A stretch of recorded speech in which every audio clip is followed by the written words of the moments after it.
पहले भी कहा है, जिसकी फैक्ट्री ना चलती हो, बहुत दुकान ना चलती हो, तो हनुमान जी के पांव का थोड़ा सा सिंदूर लेकर यदि उस सिंदूर को किसी भी फैक्ट्री या दुकान में हनुमान जी के छोटे भाई गतिमान के नाम से अगर एक बिंदी भी सिंदूर की रख दी जाती है तो वो दुकान और फैक्ट्री भी झड़के से चलना प्रारंभ हो जाती है। गतिमान हनुमान जी के छोटे भाई, एक हनुमान जी के छोटे भाई हैं मतिमान। जब व्यक्ति डिप्रेशन में जाता है, एकाग्र चित्त नहीं रह पाता है, पढ़ने बैठता है पर एकदम मन नहीं लग पाता है, तो मतिमान का स्मरण किया जाता है, हनुमान जी के तीसरे नंबर के भाई का मतिमान। और कहते हैं एक दुर्वा यदि मतिमान के नाम से शंकर भगवान की शिवलिंग पर चढ़ा दी जाए और उसी दुर्वा को वापिस लेकर आया जाए, अंधेरा होने से पहले, सूर्य अस्त होने के पहले, शाम के प्रदोष के पहले यदि उस दुर्वा को उस व्यक्ति को चबा चबा कर खिला दो तो डिप्रेस हो रहा है, डिप्रेशन में है, चिंता में है, टेंशन में है और उसका विवेक काम नहीं कर रहा, बुद्धि स्थिर नहीं हो पा रही है या पढ़ने में मन नहीं लग पा रहा है, तो उसको आप एक दुर्वा मतिमान हनुमान जी के तीसरे नंबर के भाई मतिमान के नाम से अगर खिला देते हैं तो उसकी बुद्धि केंद्रित होना प्रारंभ हो जाती है और वो डिप्रेस से हटना प्रारंभ हो जाता है, मन स्थिर होने लगता है। मतिमान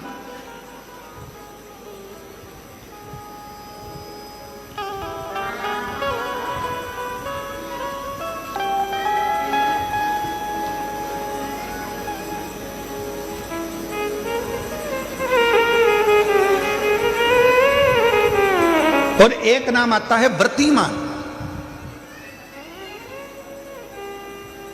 इसका प्रैक्टिकल तुम अभी यहीं से कर लेना, ठीक है? चलते चलते मालूम पड़े तुम्हारी पार्किंग यहां से आधा किलोमीटर दूर है, ठीक है?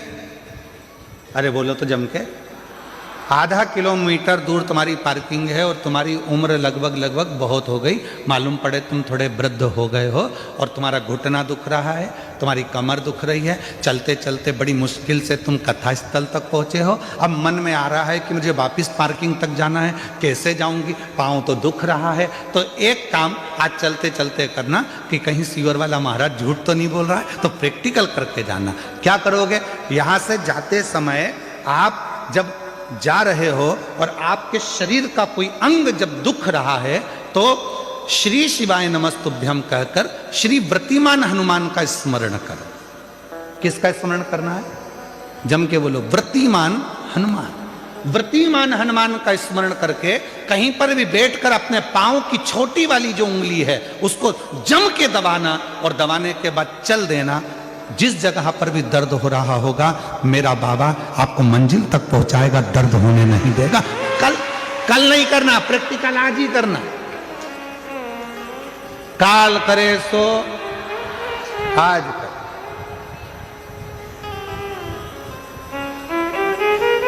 व्रतिमान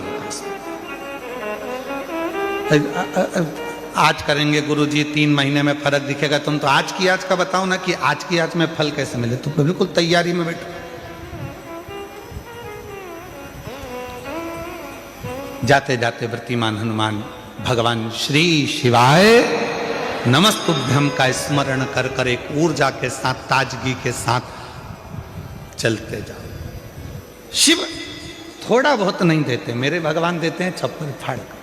अब हनुमान जी महाराज का प्रागट्य हो गया, हनुमान जी महाराज आ गए, पूरे आनंद के साथ राम जी की सेवा करी। ये सारी कथा आप लोगों ने श्रवण करी है, रामचरितमानस में भी और शिव पुराण में भी और श्रीमद् भागवत में भी, कई जगह पर आपने इस कथा को सुना होगा। अब मूल कथा जो शिव पुराण की, स्कंद पुराण का मूल तत्व है, उसकी ओर हम बढ़ रहे हैं, जो बड़ी सुंदर कथा है। स्कंद पुराण के रेवा खंड की ये कथा, स्कंद पुराण के रेवा खंड में से इस कथा को लिया। स्कंद पुराण का रेवा खंड कहता है हनुमान जी महाराज राम जी के साथ में लंका पर चढ़ाई कर दिए, विजय प्राप्त कर लिए, आ गए। पुष्पक विमान में बैठकर मां सीता को लेकर आ रहे थे। अब आइए मुख्य कथा, स्कंद पुराण शिव पुराण की वो कथा जो अपने अंदर अपने को उतार आ रहे हैं। राम जी बैठ गए पुष्पक विमान में, मां जानकी साथ में, विभीषण, हनुमान सब साथ में चल दिए। बीच में स्थान आया, हनुमान जी ने कहा प्रभु ये वो भूमि है जहां मेरी मां अंजना रहती है, जहां मेरी माता अंजना यहां रहती है, ये वो भूमि है। राम जी ने पुष्पक विमान को आदेश दिया, हे पुष्पक नीचे होइए, इस भूमि पर, अंजना माता की इस भूमि पर पुष्पक को रोका। हनुमान जी पुष्पक विमान से नीचे उतरे। हनुमान हमें तुम्हारी मां से मिलना है। जिस हनुमान ने लंका पर विजय प्राप्त करा दी, जिस हनुमान ने लक्ष्मण को संजीवनी बूटी ला कर दे दी, उस हनुमान जी की माता से मुझे मिलना है। हनुमान जी ने हाथ जोड़कर कहा प्रभु माता से तो मिला दूंगा, मना नहीं है, पर मेरी माता सबसे ज्यादा यदि आराधना और साधना करती है तो शिव की करती है। राम जी ने जो शब्द कहा प्रत्येक व्यक्ति के दिल में वो शब्द छूना चाहिए। मेरे भगवान राम बोले हनुमान, जब किसी शंकर के भक्त का दर्शन होता है, शंकर तो कभी नहीं मिलते, पर शंकर का यदि कोई सही भक्त मिल जाता है तो समझ लेना कि शंकर का दर्शन उसी क्षण हो गया, उसी क्षण।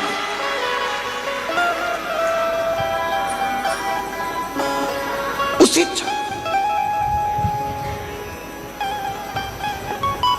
शिव का दर्शन उसी पल हो गया, शंकर भगवान का दर्शन उसी पल हो गया। यदि कोई शंकर भगवान के भक्त का दर्शन कर लेता है, शिव भक्त का दर्शन कर लेता है, तो समझ लो कि शंकर भगवान का भक्त का दर्शन शिव का दर्शन। आप कौन है? क्यों लोग कहते हैं कि शिव?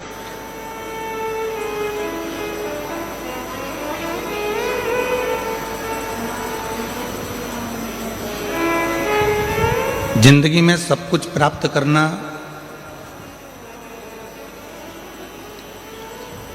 बहुत सरल है, पर सरलता को प्राप्त करना बहुत कठिन है, बहुत कठिन।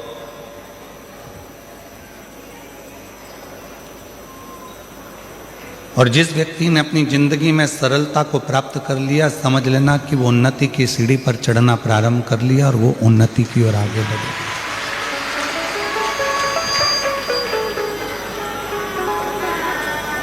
देवताओं को केवल देव कहते हैं, पर मेरे ओगड़दानी को तो देवों के भी देव महादेव कहते हैं। ये केवल महादेव संबोधन कोई छोटा मोटा संबोधन नहीं है कि जिसमें हमने भगवान को महादेव कह दिया। महादेव संबोधन वो संबोधन है कि सारे देवताओं के भी हृदय में जो निवास करते हैं। कोई भगवान विष्णु से जाकर पूछे कि आप किसकी आराधना करते हो, तो भगवान नारायण कहेंगे मैं शिव की आराधना करता हूँ। कोई भगवान राम जी से जाकर पूछे कि आप किसकी आराधना करते हैं, तो भगवान राम कहेंगे मैं शिव की आराधना करता हूँ। कोई भगवान कृष्ण से जाकर पूछे कि आप किसकी आराधना करते हो, तो भगवान कृष्ण कहेंगे मैं शिव की आराधना करता हूँ। कोई आद्य शक्ति माँ दुर्गा, भवानी, जगत जननी अम्बा से जाकर पूछे, जगदम्बा से जाकर पूछे कि आप किसकी आराधना करते हो, तो कहेंगे मैं शिव की आराधना करता हूँ। कोई परम शक्ति, कोई पितृ, कोई कुलदेव, कोई ग्राम देव, कोई स्थान देव से जाकर पूछे आप किसकी आराधना करते हो, तो सारे देवता कहेंगे हम शिव की आराधना करते हैं।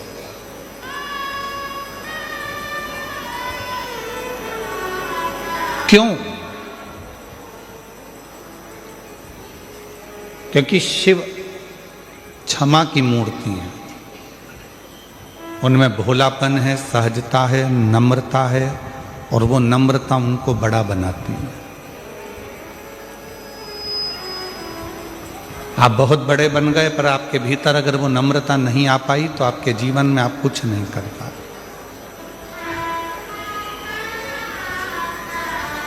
आपकी जिंदगी में नम्रता, सहजता, सरलता ही आपके जीवन को सफलता देती है।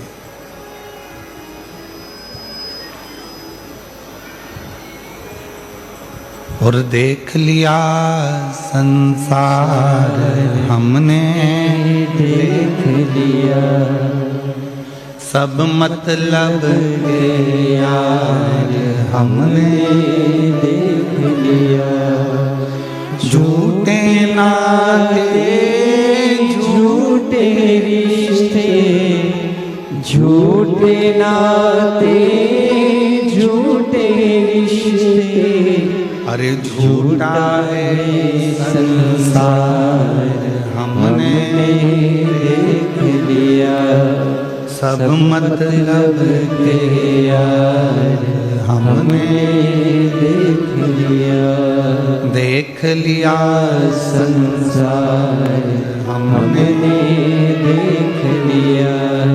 वो एक भीतर से जिसके नम्रता है, भीतर से जिसकी सरलता है, भीतर से जिसकी सहजता है, वही शिव का एक प्रतिबिंब स्वरूप है। वही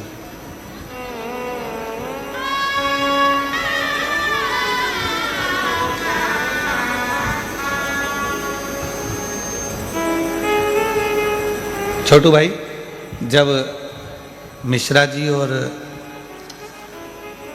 सेंगर जी ये दोनों जब सीहोर पहुंचे थे शिव महापुराण की कथा लेने के लिए, तो हमने इनसे पूछा था कि कथा सूरत में इतना भीड़ आता है, इतनी भक्त आते हैं और रात्रि में विश्राम करने वाले ज़्यादा आते हैं।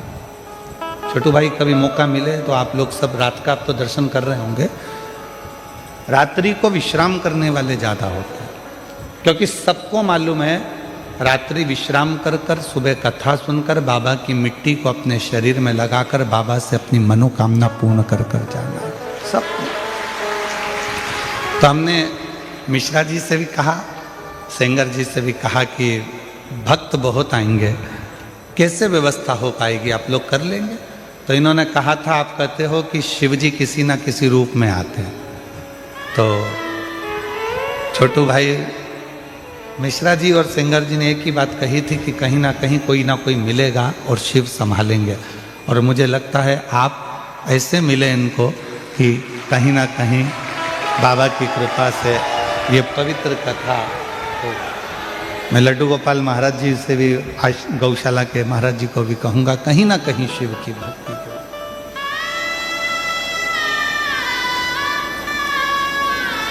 और कल की सूचना मिली हमको, इतना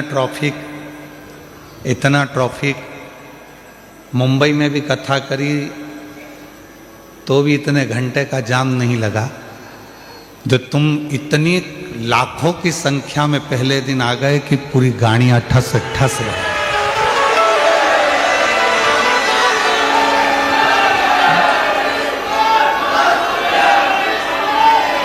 पूरी गाड़ियां ठस ठस भरा गई। पर एक निवेदन आप लोगों से कहेंगे, आप लोग अगर स्वीकार करेंगे तो, कि अपनी गाड़ियों को, चाहे मोटरसाइकिल हो, चाहे फोर व्हीलर हो, चाहे ऑटो हो, चाहे रिक्शा हो, उसको धीरे धीरे चलाओ, आराम से चलाओ। कथा में आए हो तो ये सोच कर जाओ कि हो सकता है कि 1 घंटे कथा ज़्यादा चल गई, इसलिए हमको घर पहुंचने में 1 घंटे की देरी रहेगी। पर धीरे धीरे हम थोड़ा स्लो चलो। हेलमेट लगा कर रखो, सीट बेल्ट बांध कर रखो और लक्ष्य ध्यान में रखो। थोड़ा धीमा धीमा आराम से जाओ, आराम से। एक होती है गाड़ी की चाबी, एक होती है बंगले की चाबी। एक होती है तिजोरी की चाबी, एक होती है फैक्ट्री की चाबी, एक होती है दुकान की चाबी, और एक होती है ऊपर छत पर जाने वाली, छत पर जाने वाली दरवाजे की चाबी। इन सब चाबियों में सारी चाबियां जल्दी मिल जाती है। फैक्ट्री की चाबी भी आपको जल्दी मिल जाएगी, रखोगे जहां मिल जाएगी, और गाड़ी की चाबी भी जहां रखो वहां मिल जाएगी, लॉकर की चाबी भी मिल जाएगी, दुकान की चाबी भी मिल जाएगी। बस एक जगह की चाबी कहीं ना कहीं घूमती रहती है, वो छत की चाबी है, ऊपर जाने वाली चाबी। ये चाबी बड़ी मुश्किल से मिलती है, बड़ी मुश्किल। ढूंढते रहो, क्यों? छत की चाबी तुम्हारे पास है क्या? नहीं। छत की चाबी तुम्हारे पास है क्या? नहीं। छत की चाबी कहाँ रखी है जरा देखो। वो छत की जो चाबी होती है वो कहीं ना कहीं खो जाती है।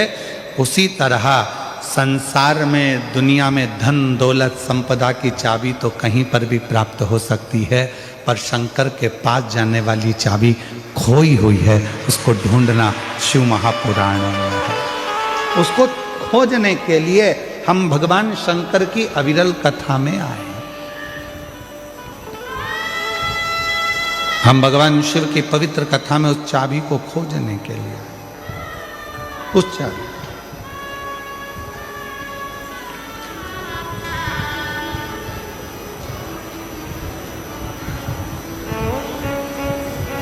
और चाबी खो गई तो ढूंढना पड़ेगा, और अगर नहीं ढूंढ पाए तो फिर ताला तोड़ना पड़ेगा या फिर चाबी वाले को बुलाकर लगवाना पड़ेगा।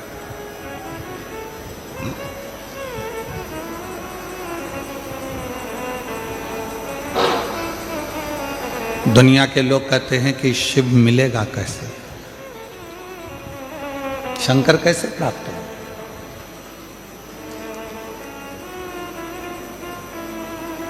शिव को प्राप्त करना कोई कठिन विषय नहीं है। एक लोटा जल लेकर जब आप अपने घर से भगवान शंकर के मंदिर की ओर जाएंगे, हृदय में शिव शिव श्री शिवाय नमस्तुभ्यम उच्चारण करते करते करते करते जब शंकर के भगवान के नजदीक में जाएंगे तो शिव कुछ ना कुछ आपको दिया होगा, इसलिए शंकर भगवान आपको अपनी ओर खींच लेंगे, अपनी ओर। हर कोई सा पाना और हर कोई सा नट हर जगह पे फिट नहीं होता। नट जानते हो? अरे बोलो तो जम के। पाना जानते हो? गाड़ी में वो नट को कसने वाला। हर कोई सा पाना और हर कोई सा नट हर जगह पर फिट नहीं होता है। जो नट जिस स्क्रू के लिए बना हुआ है वो उसी में फिट होता है। उसी तरह संसार सागर में पूरी मृत्यु लोक में जितने भी लोग रहते हैं उसमें से कुछ लोग ऐसे हैं जो शंकर भगवान को भजते हैं। तो समझ लेना कि तुम वो नट हो जो शंकर नटराज में ही फिट हो सकते हो, दुनिया में कहीं फिट नहीं हो सकते।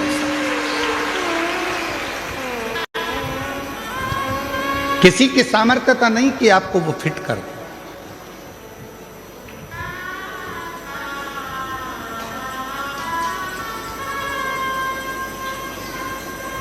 किसी की सामर्थ्यता। एक बड़ा सुंदर प्रसंग आता है भगवान शंकर की परम भगत हनुमान जी महाराज की माता मां अंजना जी। शिव जी की परम भगत थी माता अंजना। संतान का सुख नहीं था माता अंजना के, संतान प्राप्ति नहीं थी माता अंजना के। जब माता अंजना के यहाँ पर औलाद नहीं थी, संतान नहीं थी, तो बड़ी हताश रहती थी। राजा केसरी ने यज्ञ करवाया तो भी माता अंजना के घर में संतान नहीं हुई। बड़े बड़े अनुष्ठान करवाए राजा केसरी ने, फिर भी माता अंजना के गर्भ से औलाद नहीं।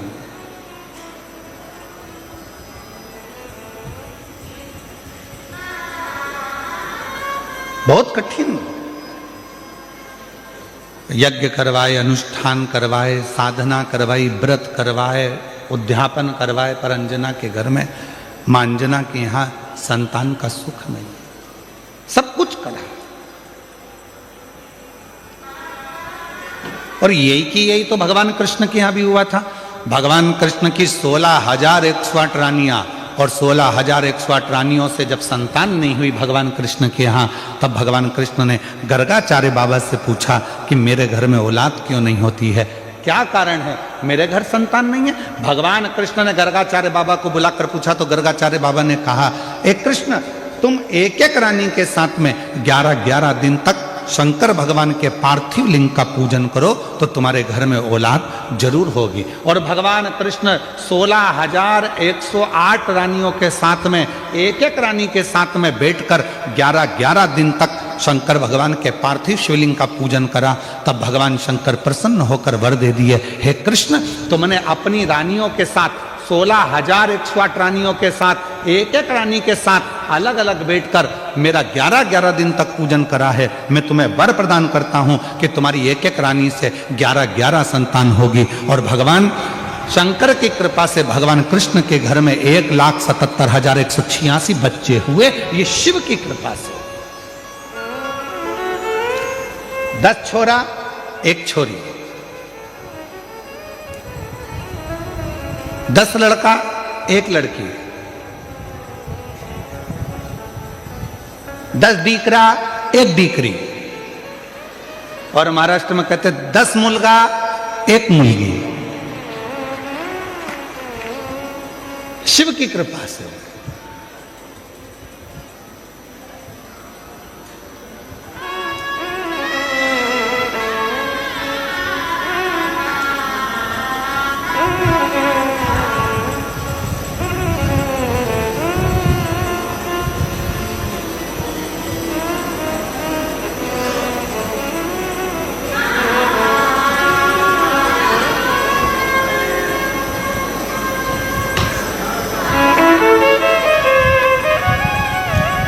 आज हम जब जहाँ ठहरे हुए हैं तो हम जिस जगह पे ठहरे हैं उसके सामने वाली बिल्डिंग में से आज कोई हाथ हिलाकर पूछ रहा था, केम छो?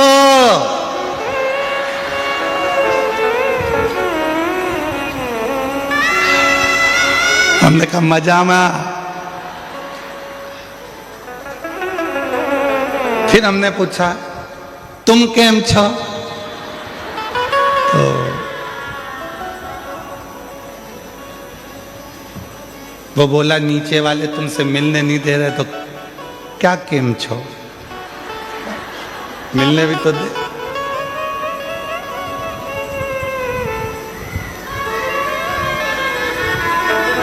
अंजना माता ने अपने पिताजी से कहा, गौतम ऋषि से, पिताजी मेरे घर में औलाद नहीं है, संतान नहीं,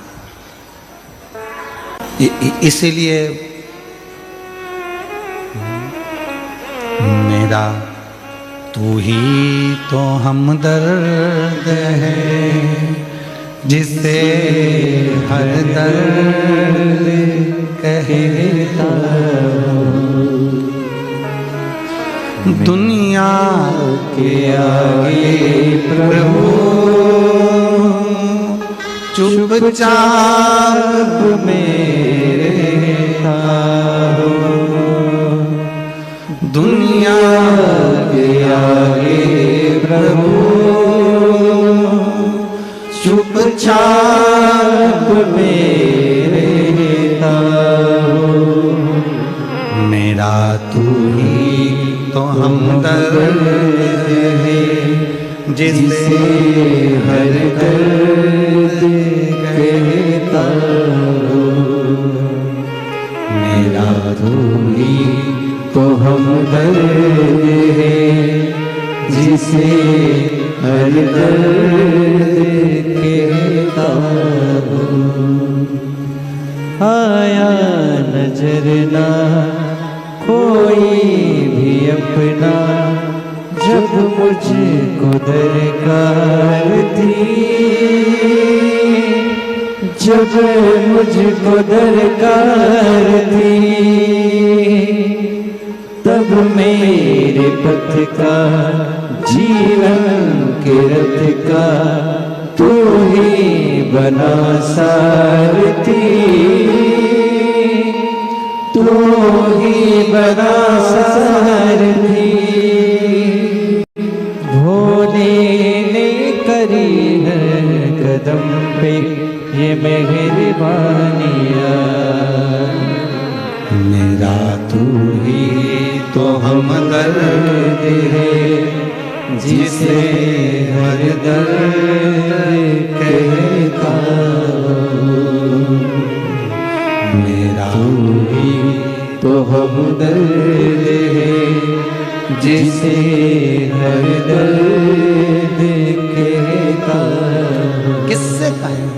ब्रह्मा ब्रह्म लोक में रह रहे हैं, भगवान विष्णु वैकुंठ लोक में रह रहे हैं, इंद्र इंद्र लोक में रह रहे हैं, गरुण गरुण लोक में रह रहे हैं, वरुण वरुण लोक में रह रहे हैं। सब अपने अपने लोक में निवास कर रहे हैं।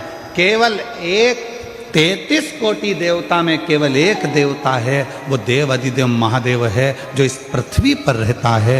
और उससे जो कहा जाता है वो दिल से सुनकर हमारी झोली खुशियों से भर दे। एक देव, और वह देव अधिदेव महादेव।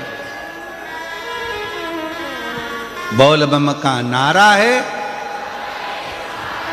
सारी समस्या का हल श्री शिवाय। केवल एक देव है, और वह देव अधिदेव महादेव है, जो पृथ्वी पर रहते हैं, मृत्यु लोक में रहते हैं। कभी आपने शंकर भगवान को किसी सिंहासन पर नहीं देखा, कभी आपने शंकर भगवान को किसी ऊंचे स्थान पर नहीं देखा। शंकर भगवान को देखा तो एक पत्थर पर, एक पर्वत पर, एक पहाड़ी पर बैठे हुए देखा।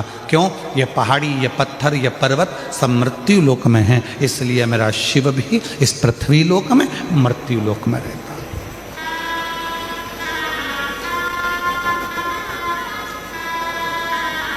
और उसको पाना सरल है, उसको पाना कठिन नहीं है।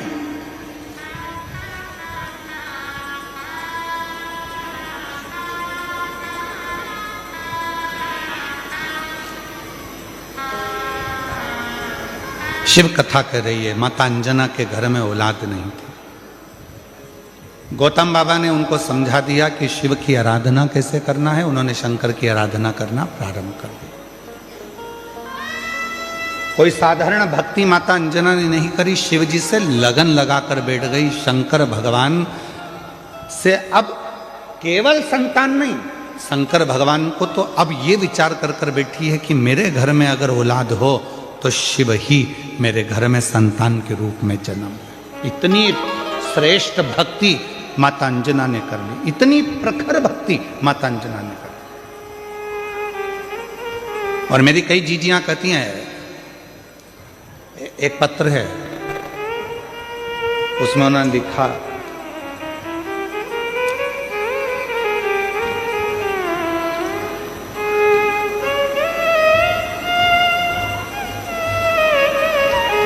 मेरा नाम शोभा बेन है,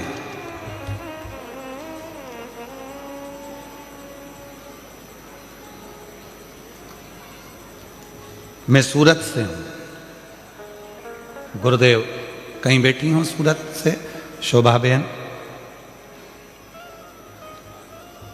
शादी के 27 साल निकल गए थे, पर औलाद का सुख नहीं हुआ। 27 वर्ष शादी के निकल गए। सूरत से हैं शोभा बेन, अगर कहीं बैठी हों और बच्चों को लेकर आई हों तो व्यासपीठ पर लेकर आ सकती हैं। 27 साल शादी के निकल गए, संतान का सुख नहीं हुआ। शादी के 5 साल तक तो डॉक्टर को दिखाया, इसके बाद 10 साल तक पूरे देवी देवता ऐसा कोई नहीं बचा और ऐसा कोई डॉक्टर नहीं बचा जिसका इलाज ना करवाया। मुंबई से लेकर दिल्ली, दिल्ली से लेकर अहमदाबाद, सूरत, हर जगह पर IVF भी करवाया, वो भी सफल नहीं हुआ। डॉक्टर ने आखिरी में मना कर दिया कि तुम माँ नहीं बन सकती। तब आस छोड़ दी, और आस छोड़ दी, अब विचार छोड़ दिया कि मैं कभी माँ नहीं बन सकती। 27 साल के बाद पहली बार टीवी पर कुछ सीरियल देख रही थी और चलाते चलाते चैनल पर आपकी कथा आ गई और उसको सुना तो आपने शिव भगवान के पशुपतिनाथ व्रत और सफ़ेद आंकड़े की जड़ का प्रयोग बताया, जो करा। फिर आपके मुंह से सुना कि पंडाल में बैठकर जो मांगा जाता है वो मिलता है। मैंने अपने पति से कहकर पंडाल में बैठकर दोनों ने रात्रि विश्राम कर कर शिव पुराण की कथा सुनी, वहाँ की मिट्टी को अपने पेट पर लगाई। डॉक्टर तो मना करे थे कि औलाद नहीं होगी, और बाबा की ऐसी कृपा हुई, हम 2 बार कुबरेश्वर धाम होकर आए, 2 बार पशुपति व्रत करे और 2 बार सफेद आंकड़े की जड़ का प्रयोग करा। बाबा की कृपा से 27 साल के बाद जुड़वा बच्चों ने जन्म लिया। हम बाबा को प्रणाम करने के लिए, बाबा को नमन करने के लिए 27 वर्ष के बाद मेरे घर में बाबा ने किलकार किया। किससे कहें? कहीं बैठी हो शोभा बेन सूरत से, अगर कहीं बैठी हो तो आ सकती। किससे कहो? मेरा तू ही तो हमदर्द है, जिसे हर दर्द कहता हो। आप किससे कहो? ब्रह्मा जी ब्रह्मलोक में बहुत दूर हैं, भगवान विष्णु वैकुंठ में है, इंद्र लोक में बैठे हुए हैं। हम अपना दर्द किससे कहने जाएंगे? हम अपना दुखड़ा किससे कहने जाएंगे? हम अपनी तकलीफें किससे कहने जाएंगे? हम हमारा कष्ट किससे कहने के लिए जाएंगे? तो सारे देवताओं ने अपना अपना स्थान चुना। आखिरी में शंकर भगवान को बुलाया गया और शिव जी से कहा, सारे देवताओं ने अपना अपना स्थान चुन लिया है, तुम कहाँ रहना पसंद करोगे? पृथ्वी पर कोई रहना नहीं चाहता। क्यों? क्योंकि दुनिया के लोगों के दुखड़े इतने ज़्यादा हैं, रोज आएंगे, रोज दुखड़ा रोएंगे, रोज आएंगे, रोज तकलीफ कहेंगे, तो कोई देवता पृथ्वी पर नहीं रहना चाहता। आप बताओ, आप कहाँ रहना चाहते हो? शंकर भगवान ने कहा, मैं पृथ्वी पर रहने को तैयार हूं, मृत्यु लोक में रहने को तैयार हूं। तो भोले बाबा आपको सबके दुखड़े सुनना पड़ेंगे, भोले बाबा आपको सबके दुखड़े सहना पड़ेंगे, आपको सबके दुखड़े सुनकर उनके दुखड़ों को समाप्त करना पड़ेगा। शंकर भगवान ने कहा, मैं पृथ्वी पर रहने को तैयार हूं और सबके दुखड़े सुनने को तैयार हूं और सबके दुखड़े समाप्त करने को तैयार हूं। मैं तैयार।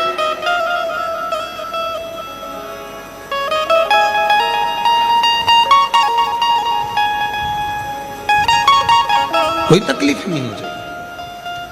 तो सारे देवताओं ने भगवान शंकर भगवान से कहा, भोले बाबा स्कंद पुराण का ये चरित्र कथा है। सारे देवताओं ने एकाग्रित होकर भगवान शिव जी से कहा, आज हम सारे देवता वचन देते हैं कि दुनिया का व्यक्ति, मृत्यु लोक में रहने वाला यदि मनुष्य, संसार सागर में रहने वाला यदि मानव भूलवश भी शंकर भगवान की भक्ति कर लेगा तो उसका सारा दुखड़ा हम 33 कोटि देवता शिव जी के साथ मिलकर समाप्त कर देंगे। शिव की अविरल भक्ति का वो बल है।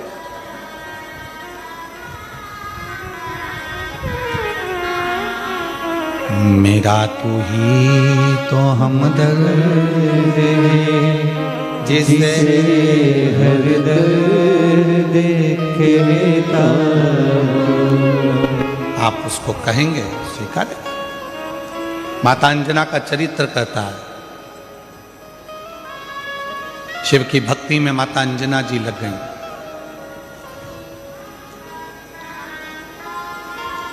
ऐसी मेरी माता अंजना ने भगवान शंकर की अविरल भक्ति करी, ऐसी भक्ति करी,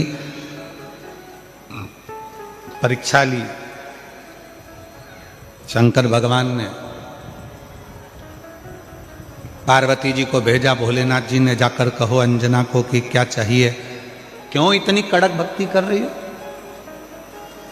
किस लिए? अंजना देवी के पास में पार्वती जी पहुंची और कहा, क्या चाहिए? अंजना ने कहा, मुझे संतान चाहिए। संतान? हाँ। कैसी संतान? तो कहा, जिस शंकर भगवान की मैंने पूजन करी है वही शिव मेरे पुत्र के रूप में जन्म ले, बस ऐसी ही मेरी कामना है, ऐसी ही मेरी कामना है, और कुछ।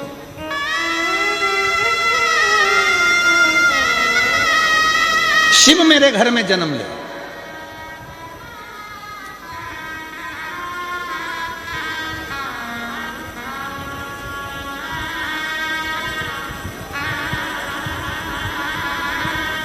पार्वती जी ने शिव जी से कहा अंजना माता चाहती हैं आप उनके घर में जन्म ले लो।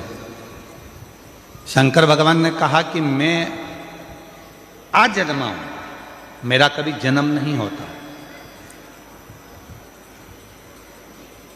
भगवान नारायण राम जी का रूप धर सकते हैं, भगवान नारायण कृष्ण का रूप रख सकते हैं, भगवान नारायण दत्त का रूप रख सकते हैं, भगवान नारायण कल्कि रूप रख सकते हैं, भगवान नारायण परशुराम स्वरूप धर सकते हैं, पर भगवान शंकर बोले कि मैं कभी अपना रूप नहीं रख सकता, मैं आजन्मा हूं, जन्म और मृत्यु से मैं परे हूं, इसलिए मेरा कोई दूसरा जन्म नहीं हो सकता। आपका दूसरा जन्म नहीं हो सकता तो फिर कुछ तो कृपा करो। तब भगवान शंकर भगवान ने कहा तुम चिंता मत करो, अंजना के गर्भ से मेरा ही एक अंश प्रकट होगा जिसका नाम स्वयं पवन पुत्र हनुमान होगा, लोग उसे हनुमान कहें। तुम क्यों चिंता करते हो? ठीक है प्रभु। और आया समय और माता अंजना के गर्भ से भगवान श्री हनुमान जी महाराज का प्राकट्य। पर हनुमान जी महाराज का प्राकट्य तो हुआ, पर शिव जी की एक लीला है, आपको मालूम है? देवता देते हैं पल्ला झाड़ कर और मेरा महादेव देता है छप्पर फाड़ कर। अभी तक अंजना माता के गर्भ से एक भी औलाद नहीं थी, पर भगवान शिव ने कृपा कर दी तो अंजना जी के गर्भ से भी 6 बच्चों ने जन्म लिया। आप लोग कथा में श्रवण करे हैं पूर्व में, हनुमान गतिमान रतिमान मतिमान वर्तिमान, ऐसे हनुमान जी के कई भाई हुए, कई भाई हनुमान जी के हुए। और हमने पहले भी कहा है जिसकी फैक्ट्री ना चलती हो, बहुत दुकान ना चलती हो, तो हनुमान जी के पाँव का थोड़ा सा सिंदूर लेकर यदि उस सिंदूर को किसी भी फैक्ट्री या दुकान में हनुमान जी के छोटे भाई गतिमान के नाम से अगर एक बिंदी भी सिंदूर की रख दी जाती है तो वो दुकान और फैक्ट्री भी झड़ाके से चलना प्रारंभ हो जाती है। गतिमान हनुमान जी के छोटे भाई, एक हनुमान जी के छोटे भाई हैं मतिमान। जब व्यक्ति डिप्रेशन में जाता है, एकाग्र चित्त नहीं रह पाता है, पढ़ने बैठता है पर एकदम मन नहीं लग पाता है, तो मतिमान का स्मरण किया जाता है, हनुमान जी के तीसरे नंबर के भाई का मतिमान। और कहते हैं एक दुर्वा यदि मतिमान के नाम से शंकर भगवान की शिवलिंग पर चढ़ा दी जाए और उसी दुर्वा को वापिस लेकर आया जाए, अंधेरा होने से पहले, सूर्य अस्त होने के पहले, शाम के प्रदोष के पहले यदि उस दुर्वा को उस व्यक्ति को चबा चबा कर खिला दो तो डिप्रेस हो रहा है, डिप्रेशन में है, चिंता में है, टेंशन में है और उसका विवेक काम नहीं कर रहा, बुद्धि स्थिर नहीं हो पा रही है या पढ़ने में मन नहीं लग पा रहा है, तो उसको आप एक दुर्वा मतिमान हनुमान जी के तीसरे नंबर के भाई मतिमान के नाम से अगर खिला देते हैं तो उसकी बुद्धि केंद्रित होना प्रारंभ हो जाती है और वो डिप्रेस से हटना प्रारंभ हो जाता है, मन स्थिर होने लगता है। मतिमान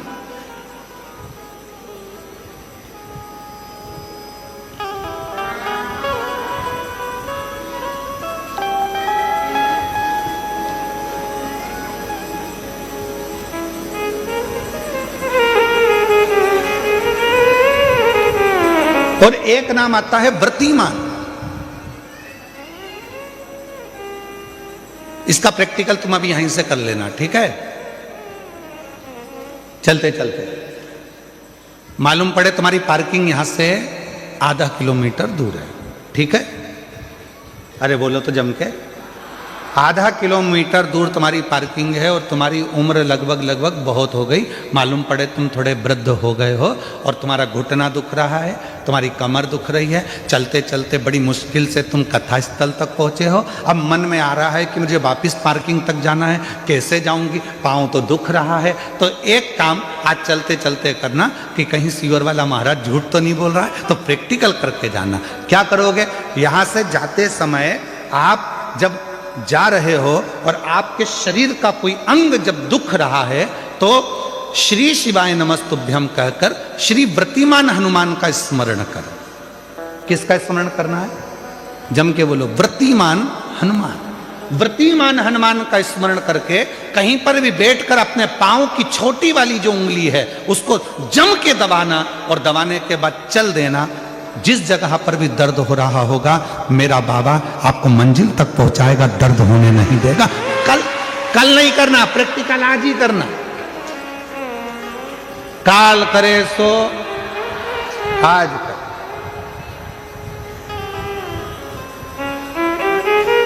व्रतिमान आज करेंगे गुरुजी, 3 महीने में फर्क दिखेगा। तुम तो आज की आज का बताओ ना कि आज की आज में फल कैसे मिले। तुम तो बिल्कुल तैयारी में बैठो। जाते जाते व्रतिमान हनुमान भगवान श्री शिवाय नमस्तुभ्यम का स्मरण कर कर एक ऊर्जा के साथ, ताजगी के साथ चलते जाओ। शिव थोड़ा बहुत नहीं देते, मेरे भगवान देते हैं छप्पर फाड़ कर। अब हनुमान जी महाराज का प्रागट्य हो गया, हनुमान जी महाराज आ गए, पूरे आनंद के साथ राम जी की सेवा करी। ये सारी कथा आप लोगों ने श्रवण करी है, रामचरितमानस में भी और शिव पुराण में भी और श्रीमद् भागवत में भी। कई जगह पर आपने इस कथा को सुना होगा। अब मूल कथा जो शिव पुराण की, स्कंद पुराण का मूल तत्व है, उसकी ओर हम बढ़ रहे हैं, जो बड़ी सुंदर कथा है। स्कंद पुराण के रेवा खंड की ये कथा, स्कंद पुराण के रेवा खंड में से इस कथा को लिया। स्कंद पुराण का रेवा खंड कथा है, हनुमान जी महाराज राम जी के साथ में लंका पर चढ़ाई कर दिए, विजय प्राप्त कर लिए, आ गए। पुष्पक विमान में बैठकर मां सीता को लेकर आ रहे थे। अब आइए मुख्य कथा, स्कंद पुराण शिव पुराण की वो कथा जो अपने अंदर अपने को उतार आ रहे हैं। राम जी बैठ गए पुष्पक विमान में, मां जानकी साथ में, विभीषण, हनुमान सब साथ में चल। बीच में स्थान आया, हनुमान जी ने कहा प्रभु ये वो भूमि है जहां मेरी मां अंजना रहती है, जहां मेरी माता अंजना यहां रहती है, ये वो भूमि है। राम जी ने पुष्पक विमान को आदेश दिया, हे पुष्पक नीचे होइए, इस भूमि पर, अंजना माता की इस भूमि पर पुष्पक को रोका। हनुमान जी पुष्पक विमान से नीचे उतरे। हनुमान हमें तुम्हारी मां से मिलना है। जिस हनुमान ने लंका पर विजय प्राप्त करा दी, जिस हनुमान ने लक्ष्मण को संजीवनी बूटी ला कर दे दी, उस हनुमान जी की माता से मुझे मिलना है। हनुमान जी ने हाथ जोड़कर कहा प्रभु माता से तो मिला दूंगा, मना नहीं है, पर मेरी माता सबसे ज्यादा यदि आराधना और साधना करती है तो शिव की करती है। राम जी ने जो शब्द कहा प्रत्येक व्यक्ति के दिल में वो शब्द छूना चाहिए।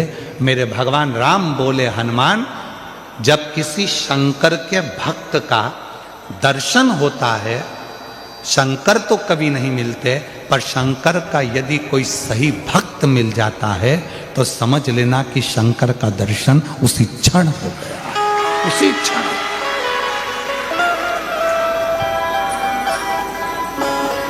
उसी क्षण शिव का दर्शन उसी पल हो गया, शंकर भगवान का दर्शन उसी पल हो गया। यदि कोई शंकर भगवान के भक्त का दर्शन कर लेता है, शिव भक्त का दर्शन कर लेता है, तो समझ लो कि शंकर भगवान का भक्त का दर्शन शिव का दर्शन। आप कौन है?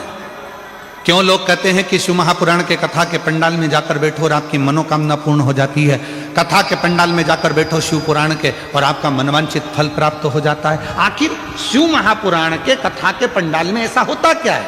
उसका एक कारण है, इतने सारे शिव भक्त जिनको किसी ने गाड़ी नहीं भेजी, जिनको किसी ने टिकट का पैसा नहीं दिया, जिनको किसी ने बहुत सारे अच्छी जगह नहीं दी गई कि तुम यहाँ आराम से बैठना, यहाँ आराम से खाना, आराम से रहना। ऐसा नहीं। शंकर का भक्त अपने झोले में 2 पानी की बोतल, 1 बिछाने की दरी, 1 ओढ़ने का कंबल और अपना खाने का सामान साथ लेकर आता है, छाता साथ में लाता है और जहां मौका मिल जाए वहां बैठकर कथा सुनता है। अर्थात बिना लोभ, बिना लालच, बिना किसी व्यापार या व्यवसाय के वो शिव को समर्पित होकर आया है, शंकर का होकर आया है। इसलिए ऐसे भक्त का जब दर्शन होता है तो हमारी मनोकामना अपने आप पूरी होना प्रारंभ हो जाती है, पूरी।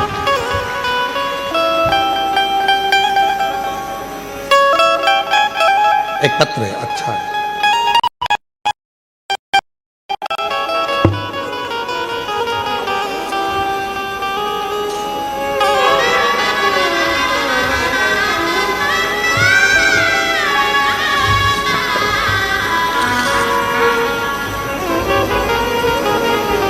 मेरा नाम मंगलाबेन पांडुरंग चौधरी है।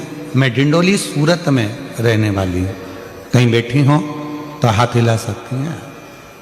मैं बाबा का जितना भी वर्णन करूं कम है। बाबा की मुझ पर अनंत कृपा है। मेरा बेटा 10 साल से सरकारी नौकरी की तैयारी कर रहा था, पर कुछ पॉइंट से सिलेक्शन रह जाता था। वो रोज अपने काम से आता था और चिंता में रहता था। मैंने टीवी के माध्यम से आपकी काफ़ी कथा सुनी है। मैंने अपने बेटे से बोला कि रोज 1 लोटा जल बाबा को चढ़ाओ और शहद वाला बेलपत्र बाबा को चढ़ाना शुरू करो। बेटे ने वैसा ही किया और सच्चे मन से बाबा से प्रार्थना की। और मैंने बाबा की कथा जब सूरत में आई थी तब 7 दिन कथा का भ्रमण किया, बाबा से विनती की, बाबा आपकी कथा के पंडाल में रहकर कथा सुन रही हूँ। ऐसा सुना है जो कथा के पंडाल में रहकर कथा को श्रवण करता है उसकी मनोकामना आप पूरी करते हो। बाबा मेरे बेटे की सरकारी नौकरी में सफलता मिले। बाबा की कथा जब चालू हुई तब मेरी बहू ने पशुपति व्रत भी रख लिया। मेरे 6 साल का पोता अथर्व भी बाबा से विनती करता और बाबा ने हमारी विनती को स्वीकार करा। श्रद्धापूर्वक नमन करने के लिए आज मैं आई हूँ। आज मैं बाबा को धन्यवाद देती हूँ कि मेरे बेटे का सिलेक्शन सरकारी नौकरी मिल गई है और मेरे बेटे का नाम सचिन पांडुरंग चौधरी है, जो अहमदाबाद के सरकारी टीचर बन गया है। मैं बाबा को यहाँ प्रणाम करने के लिए आई हूँ, बाबा को नमन करने के लिए। अगर कहीं बैठी हो तो आ सकते। शिव को कहो, शंकर को कहो, वो सुनता है महाराज और हृदय से देता भी, हृदय से देता। शिव कथा कर रही है। हनुमान जी ने कहा ये मेरी माता अंजना का गांव है और माता अंजना यहां रहती हैं, पर वो शिव की परंपरा। राम जी ने कहा हनुमान जब किसी शंकर भगवान के भक्त का दर्शन होता है, शिव भक्त का जब कभी दर्शन होता है और वो शिव भक्त अपनी दृष्टि से हमको देख लेता है तो निश्चित है हमारे आधे से ज्यादा दुख उसी पल खत्म हो जाते हैं, समाप्त हो जाते हैं उसी क्षण।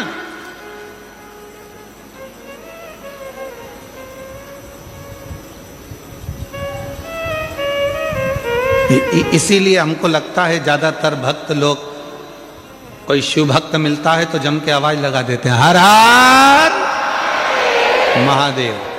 किसी मंदिर में जाकर लोग शोर नहीं मचाते।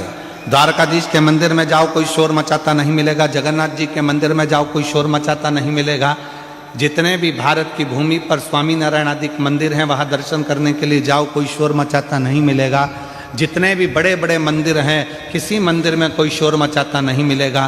पर कभी भी कोई 12 ज्योतिर्लिंग में या शंकर जी का मंदिर आपके नज़दीक में है वहाँ दर्शन करने जाओ तो लोग शोर मचाते जरूर मिलेंगे। कोई पीछे से खड़े होकर चिल्ला रहा,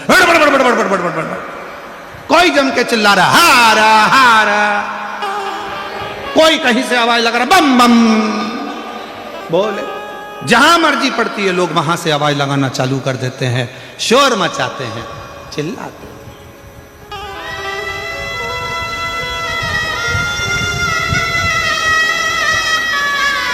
शिव का नाम लेकर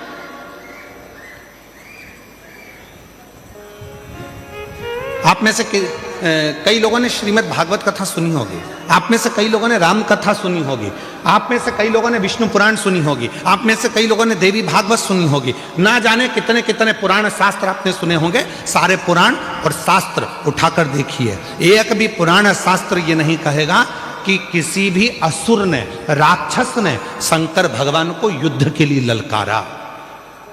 जितने भी असुर ने ललकारा वो सबने भगवान को ललकारा, विष्णु जी को ललकारा, ब्रह्मा जी को ललकारा, इंद्र को ललकारा, युद्ध के लिए देवी को ललकारा।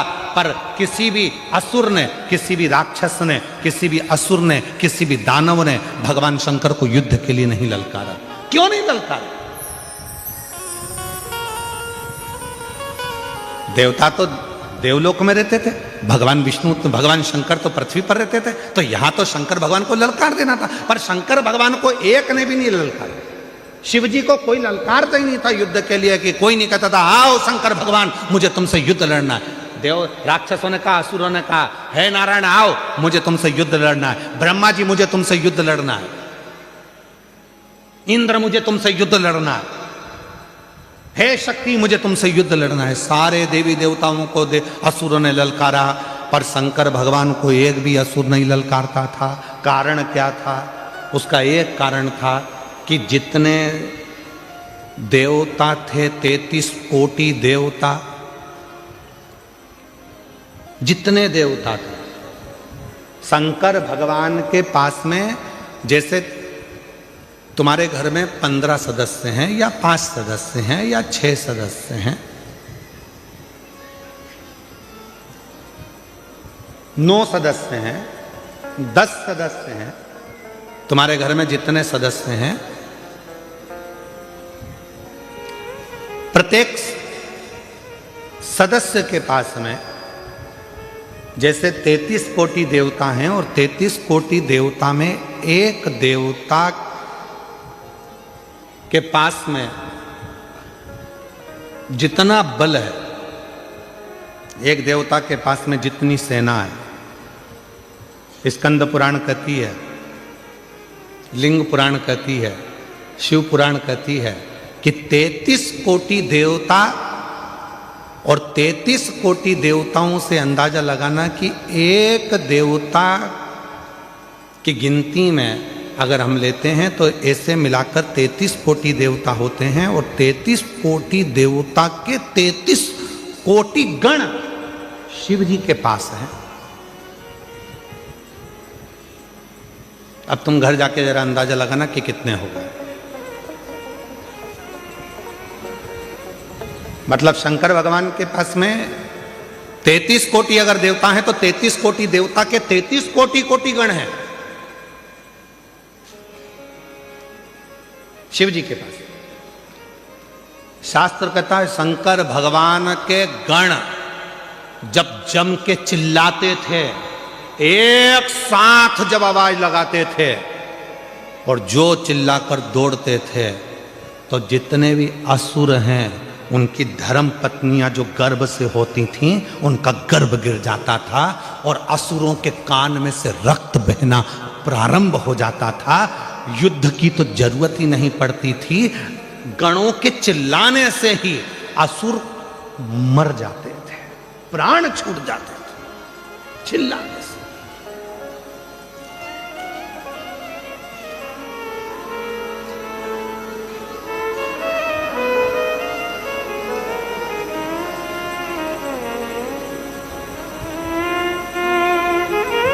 कई लोग पूछते हैं क्यों महाराज जी ये इतने सारे भक्त कथा सुनने आते हैं, ना तो इनके पास कोई पत्र जाता है, ना कोई निमंत्रण जाता है, ना पीले चावल जाते हैं।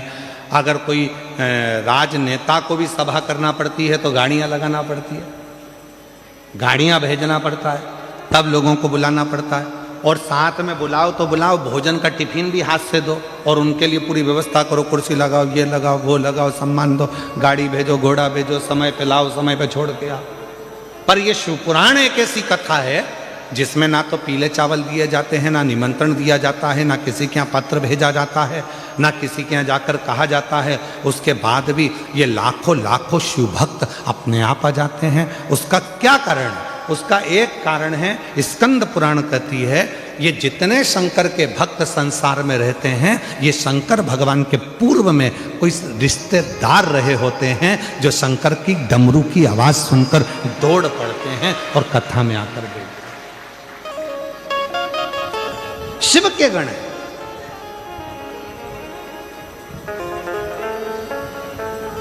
इसलिए महादेव नमन चरणों में स्वीकार कीजिए, सबका किया है मेरा भी उद्धार कीजिए, उद्धार कीजिए।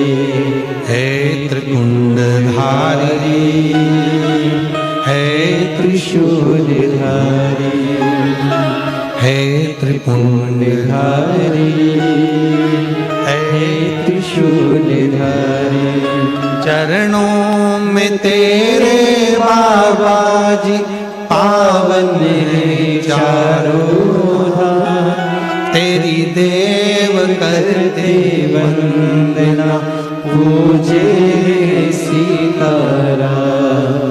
चरणों में तेरे बाबा जी पावन है चारों धाम, तेरी देव करते वंदना, पूजे सीताराम। हो जाए पूरी कामना, हो जाए पूरी कामना, उपकार कीजिए, सबका किया है मेरा उद्धार कीजिए, उद्धार कीजिए।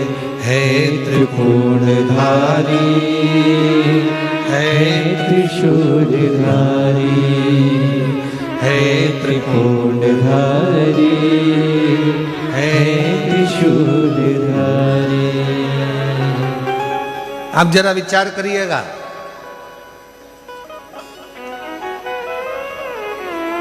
शिव के गण इतने प्रबल हैं, एक बार यदि जाग जाएं तो दुनिया में किसी की सामर्थ्यता नहीं है जो इनके आगे टिक जाए।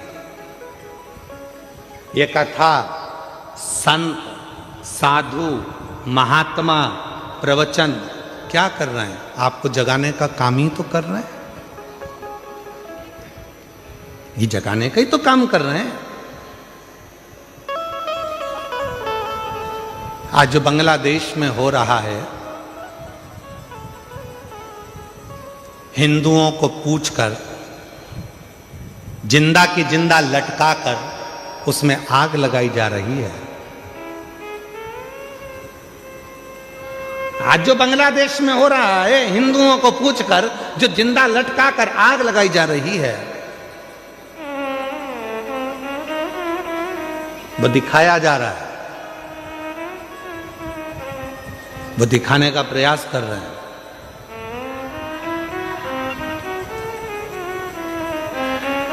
कि जब हमारी संख्या बढ़ी तो हम तुम सबको ऐसे ही लटकाकर आग लगा देंगे। इसलिए मेरी जीजियों और मेरे जीजाओं और मेरी बेटियों, बेटाओं और मेरे बुजुर्ग माँ बाप, ध्यान रखना, एकजुट होना प्रारंभ हो जाओ और अपने सनातन को मजबूत करना प्रारंभ करो। अपने सनातन को मजबूत करना प्रारंभ करो, वरना आने वाला समय बड़ा विचित्र हो, बड़ा विचित्र।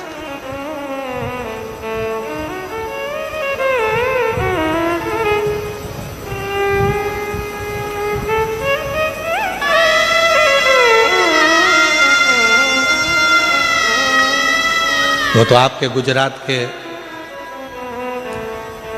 दो प्रबल मेरे वल्लभ भाई पटेल जी की कुछ कृपा की मूर्ति आप लोगों ने दिल्ली में बिठा रखी है, तो सनातन धर्म की मजबूताई बहुत प्रबल हो रही है।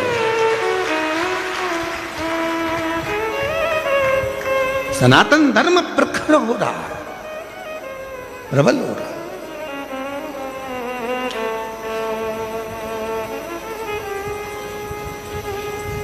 और उसकी प्रबलता आपको करना है। अंजना माता को देखो, अंजना माता की कथा को देखिए, अंजना माता के एक भाव को देखिए। भगवान राम कह रहे हैं, सुनो हनुमान, अगर शंकर भगवान का कोई भक्त, शिव की आराधना करने वाला, शंकर की साधना करने वाला, शंकर को भजने वाला, शंकर को स्मरण करने वाले, अगर उस शिव के भक्त का भी मात्र दर्शन हो जाए, जो शंकर को दिल में बिठाता है, वो हमको अगर एक बार देख भी लेगा तो हमारे दुख, हमारी तकलीफ, हमारा कष्ट मिट जाता है, हमारा दुख समाप्त हो जाता है।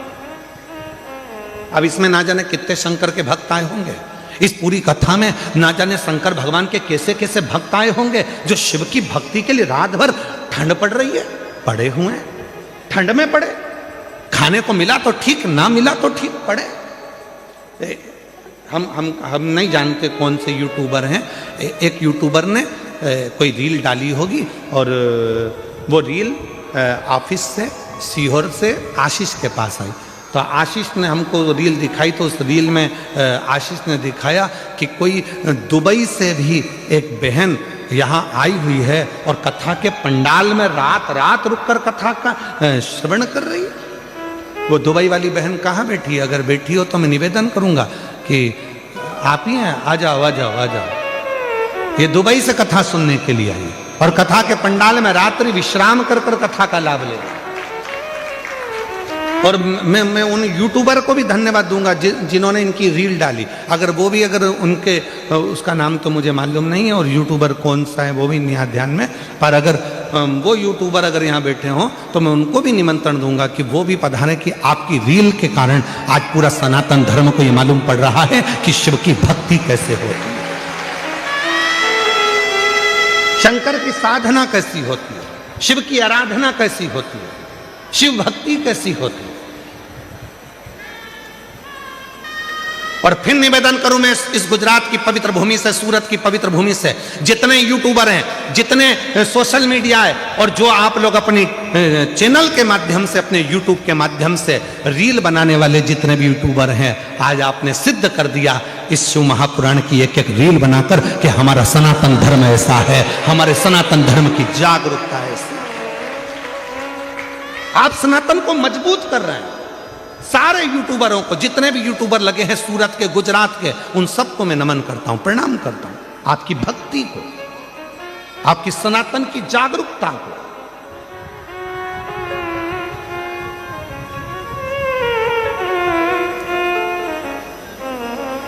और महादेव नमन चरणों में स्वीकार लीजिए, सबका किया है मेरा भी उद्धार कीजिए, उद्धार कीजिए।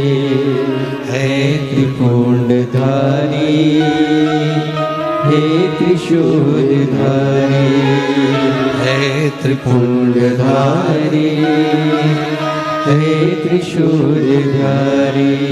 चरणों में तेरे बाबा जी पावन है चारों धाम, चरणों में तेरे बाबा जी पावन है चारों धाम। तेरी देव करते वंदना, पूजे सीताराम, हो जाए पूरी कामना, हो जाए पूरी कामना। उपकार कीजिए, सबका किया है मेरा भी उद्धार कीजिए, उद्धार कीजिए। हे त्रिपुंडधारी, हे त्रिशूलधारी। शिव कथा कर रही है। अंजना माता का राम जी कर रहे हैं, मात्र मुझे दर्शन हो जाएगा और वो अपनी दृष्टि से मुझे देख लेंगी, उतने में भी मेरा आनंद हो जाए। चलो हनुमान चलो, मुझे अंजना माता का दर्शन करना। जैसे ही सामने अंजना माता दिखी, राम जी ने झुककर प्रणाम किया, नमन किया।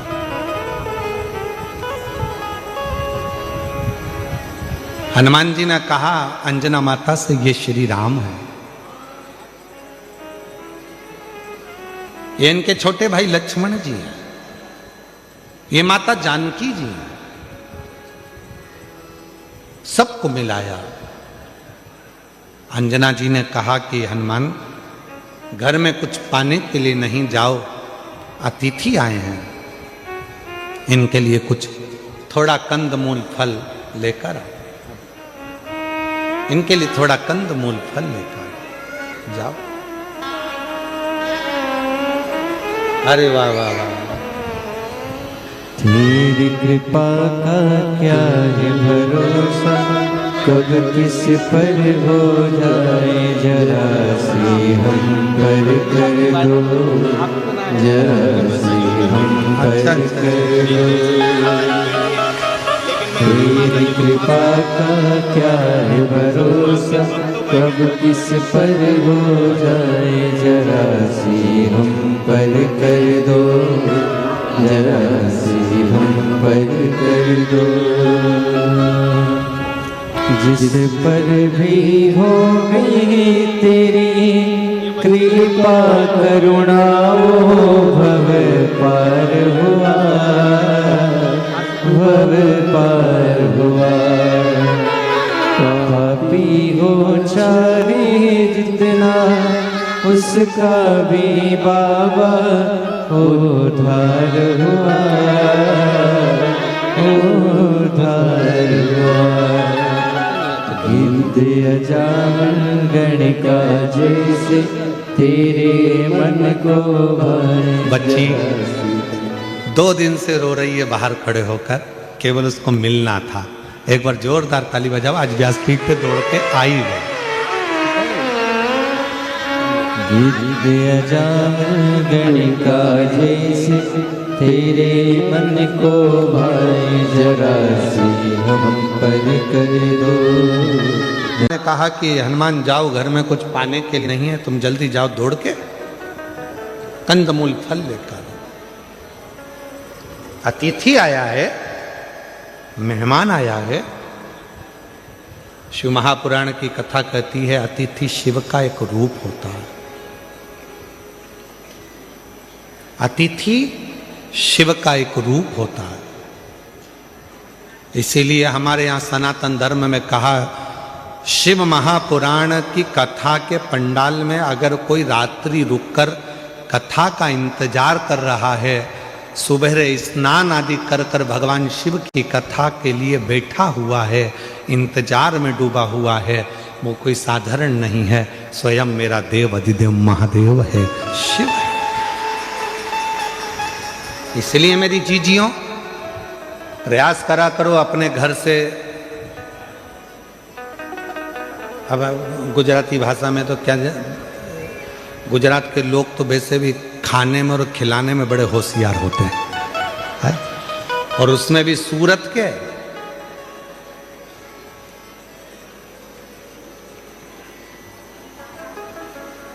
महाराज अपने घर से आया करो तो कोई वो थेपला, फाफड़ा, और भी कौन सा होता है, काहे सोमानी जी, और कौन कौन से होते हैं, थेपला, फाफड़ा।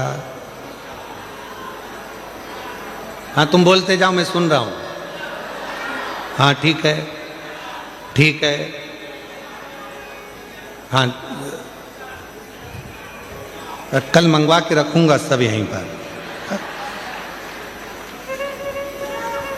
तो निवेदन है, घर से आया करो तो थोड़ा थोड़ा लेकर चला करो, अपने लिए नहीं, जो अपने आसपास में बैठे उसका मुख झूठा कराने के लिए मेरा शिवनगर में आया है, मेरा शंकर है, मेरा भोले बाबा, मेरा शिव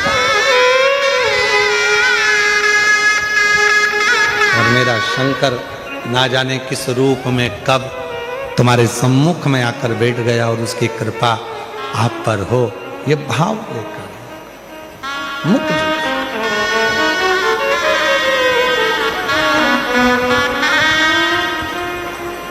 शिव कथा करे, भगवान शंकर का संवाद करा, हनुमान जी महाराज की कथा करे। ये हनुमान जी चले गए कंदमूल फल लेने के लिए, इतने में अंजना माता की आंख से आंसू बह रहे थे। राम जी ने पूछ लिया, मां क्यों रो रही हो? अंजना माता ने कहा, मेरे रोने का कारण केवल एक है, आज मेरे बेटे हनुमान ने मेरे दूध को लज्जित कर दिया। दूध को लज्जित कर दिया? राम जी बोले, मां ये कैसी बात करती हो? हनुमान जी ने तो माता जानकी जी का पता लगाया, हनुमान जी ने लंका में आग लगा दी, और आप कहते हो कि हनुमान जी ने मेरे दूध को लज्जित कर दिया? अंजना माता बोली, रे राम, हे प्रभु, हनुमान भूल गया कि किस माता का दूध पिया था उसने। आज मुझे बड़ा दुख है जो मेरे बेटे हनुमान ने मेरे दूध को लज्जित कर दिया। क्यों मां ऐसे शब्द क्यों कह रही हो? राम जी कह रहे ऐसे शब्द क्यों बोल रही हो? क्या बात है? अंजना माता ने कहा, इसलिए बोल रही हूं कि आपको अयोध्या से आकर सीता जी को लेने के लिए लंका जाना पड़ा। मेरे बेटे हनुमान को मैंने जो दूध पिलाया था वो दूध इतना प्रबल था, हनुमान चाहते तो तुम्हें लंका तक जाने की जरूरत नहीं पड़ती, सीता को लंका को उठाकर लेकर अयोध्या में आते। आज मुझे दुख है कि मेरा दूध आज लज्जित हो गया। हनुमान जी महाराज को लंका तो गए पर सीता को लेकर नहीं आए। आज दुख इस बात का है कि राम जी को लंका पर चढ़ाई करना पड़ी, उस रावण से युद्ध लड़ना पड़ा, उस मेघनाथ से युद्ध लड़ना पड़ा, उस कुंभकर्ण से युद्ध लड़ना पड़ा, इसलिए आज मेरा दूध लज्जित हो रहा है। हनुमान को तो जाना था, पूरी लंका को उठाकर लाकर अयोध्या में रख देना था, तो मैं गौरवान्वित होती, तो मुझ में गौरव होता। राम जी, आप नहीं जान पाएंगे कि इस माता ने जो दूध पिलाया है वो साधारण नहीं है। इस माता ने जो दूध पिलाया है वो साधारण नहीं है। छत्रपति वीर शिवाजी महाराज का एक प्रसंग याद आता है। एक किले से दूसरे किले पर जीजाबाई माता देख रही थी। छत्रपति वीर शिवाजी की माता जीजाबाई ने सामने देख रही थी और उस सामने के किले पर भगवा नहीं था, दूसरों का ध्वज लगा हुआ था। तब माता जीजाबाई जब देख रही थी तो उन्होंने शिवाजी से बुलाकर कहा, शिवा, ये सामने के किले पर मेरा भगवा लहरा नहीं रहा। शिवा कहते हैं, मां उनके पास सेना ज्यादा है, हम आक्रमण नहीं कर पा रहे। जीजाबाई ने कहा कि कल तक सूर्य अस्त होने से पहले भगवा लहराना चाहिए उस किले के ऊपर। मां, सेना नहीं है इतनी हमारे पास में, आप कर रही हो कि भगवा लहराना चाहिए। जीजाबाई ने कहा छत्रपति वीर शिवाजी से, वो किला सेना से नहीं मिलता, वो किला सीने में जब शिव बैठता है और शिवा जागता है तो भगवा आराम से लहरा सकता है। सीने में भगवा है और सीने में शिव है तो वो सेना भले ना हो, शिवाजी जाए और भगवा लहरा कर आए। छत्रपति वीर शिवाजी ने जितनी सेना थी उसी का साथ पकड़कर जो किले पर चढ़ाई करी और माँ जीजाबाई के सामने उस किले पर भगवा लहरा गया। ये वीरता होना चाहिए। ये भी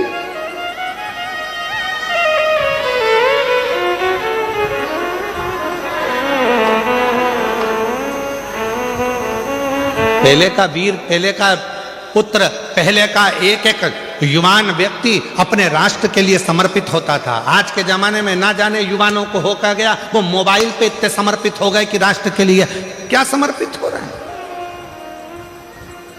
वो मोबाइल पर इतने समर्पित हो गए। रात को 11-11 बजे तक तो मिस यू और विथ यू ही होता रहता है। एक शब्द और होता है, वो मैं लिख नहीं रहा हूं और ना बोल रहा हूं। कहां गया?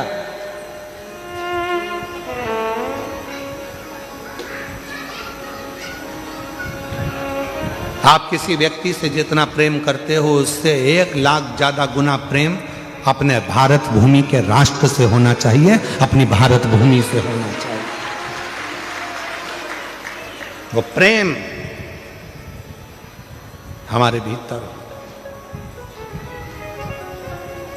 वो कहे ना, उठो जवान देश के वसुंधरा पुकारती, उठो जवान देश की वसुंधरा पुकारती, ये देश है पुकारता पुकारती माँ भारती, ये देश है पुकारता पुकारती माँ भारती।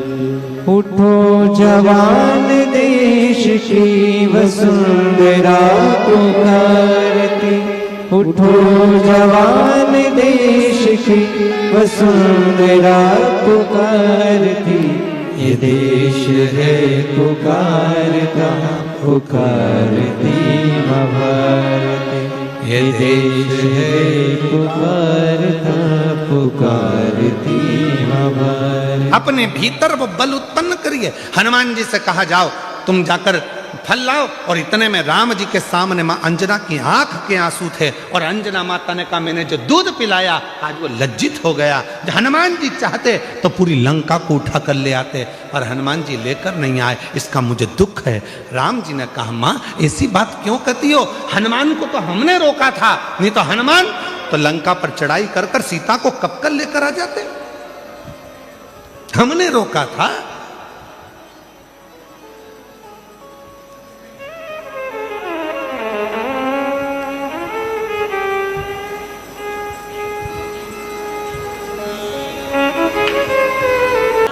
नमन कर।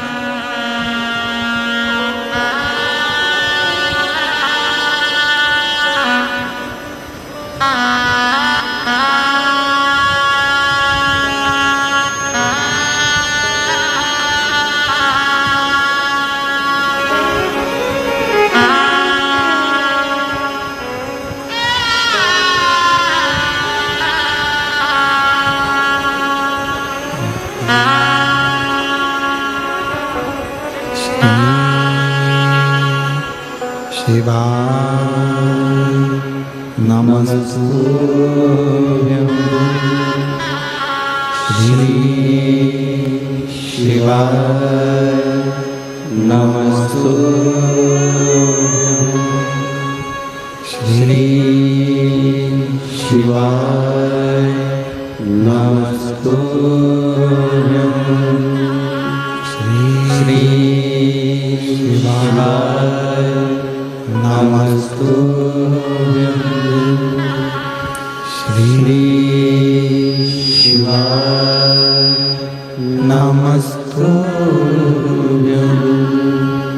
भोला सब दुख काटो मारा, ओ भोला सब दुख काटो मारा। शिव शंकर जपो तेरी माला, भोले बाबा जपो तेरी माला, भोला सब दुख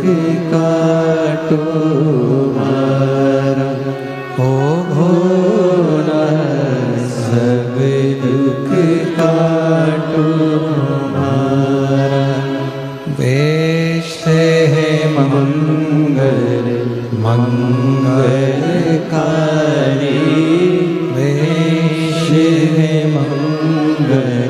मंगलकारी। शमशान वासी हमारा, शमशान वासी हमारा, हो भोला सब दुख काटो हमारा, हो भोला सब दुख काटो हमारा।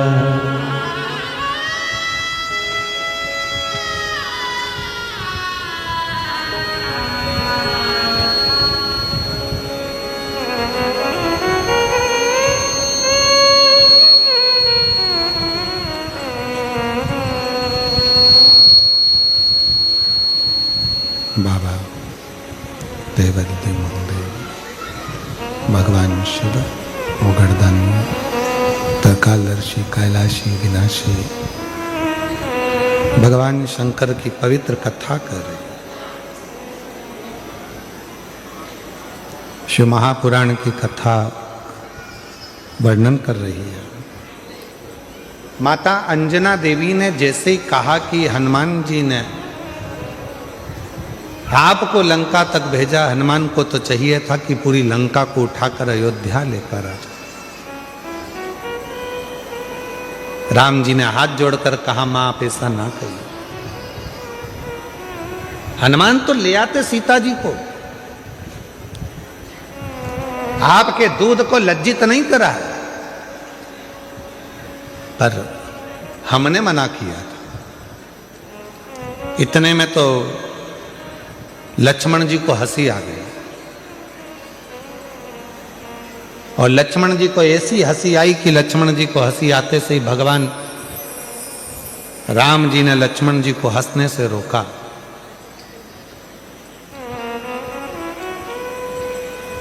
अंजना जी को ठीक नहीं लगा। जब बड़े बात कर रहे हों और उसमें अगर कोई बीच में यह उपहास करे तो ये श्रेष्ठता कहां है?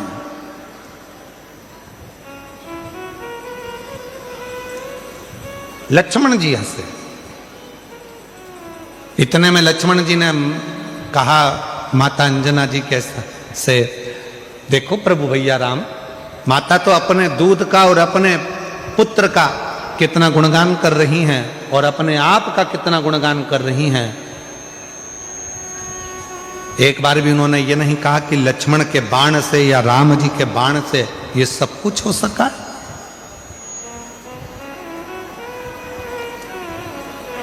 सब कुछ नहीं कहा।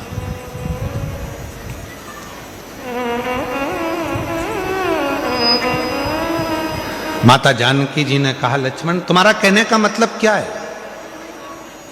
क्या मेरे दूध में वो प्रबलता नहीं है? क्या मेरे पुत्र में वो प्रबलता नहीं है?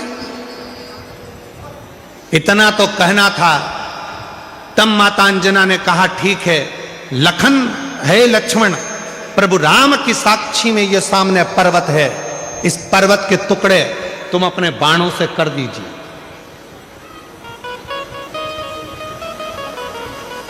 अंजना माता ने कहा, लक्ष्मण शिव की आराधना करी है और शिव की साधना करी है और शिव जैसे पुत्र को जन्म दिया है इस अंजना ने।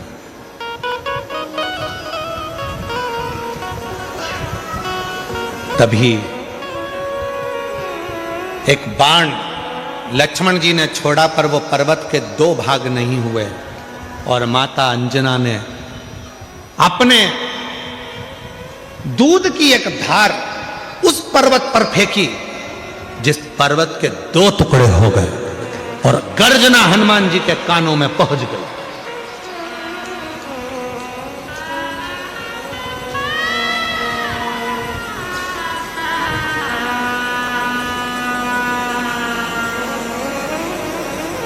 हनुमान जी के कानों में जैसी गर्जना गई, गर्जना जाते ही दौड़कर हनुमान जी महाराज आए। ना जाने ऐसी आवाज कहां से आई है, मेरे राम जी पर कोई उपद्रव तो नहीं हो गया, कोई बात तो नहीं हो गया? हनुमान जी महाराज भाग कर आए और हनुमान जी ने जो भाग कर आए और आते से ही जो देखा तो पर्वत के 2 टुकड़े थे जिसमें से दूध की धार बह रही थी। पूछा हनुमान जी ने, माँ ये क्या हो गया? माता ने कहा, लक्ष्मण जी समझ नहीं पाए थे। लक्ष्मण जी ने अंजना माता के चरण पकड़ लिए। माँ मैं जान नहीं सका कि एक माता के दूध में वो बल होता है कि अपने बेटे को जब वो दूध का पान कराती है तो बेटा उतना वीर उत्पन्न होता है, प्रबल उत्पन्न होता है, जो दुनिया का सारा कार्य कर सकता है। मां आज मैं लज्जित हूं, आज मैंने आप पर उपहास किया।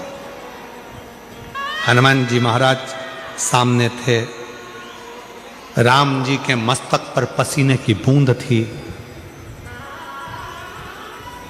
पसीने की बूंद।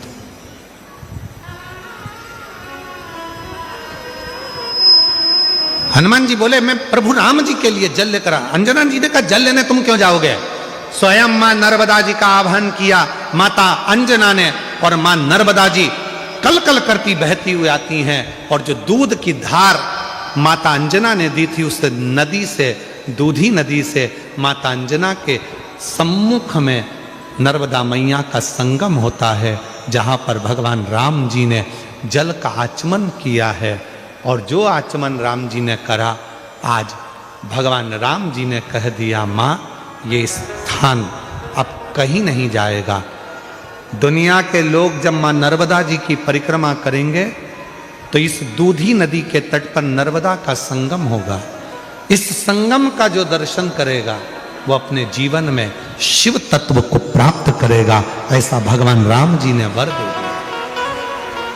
आज भी जब नर्मदा जी की परिक्रमा करने वाले जाते हैं और वन क्षेत्र में भ्रमण करते करते दूधी नदी के पास में पहुंचते हैं तो वहां नर्मदा और मां नर्मदा और दूधी नदी का संगम हुआ है, जहां शिव की आराधना लोग करते हैं और शंकर की भक्ति को प्राप्त करते हैं। शिव भक्ति ये कोई साधारण संवाद नहीं है।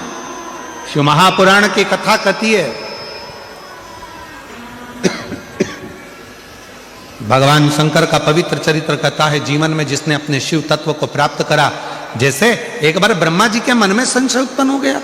ब्रह्मा जी को लगा कि सब सृष्टि मैंने निर्माण करी है, सारी सृष्टि मैंने बनाई है, सब कुछ मेरा बनाया हुआ है, इसमें किसी का कुछ नहीं है।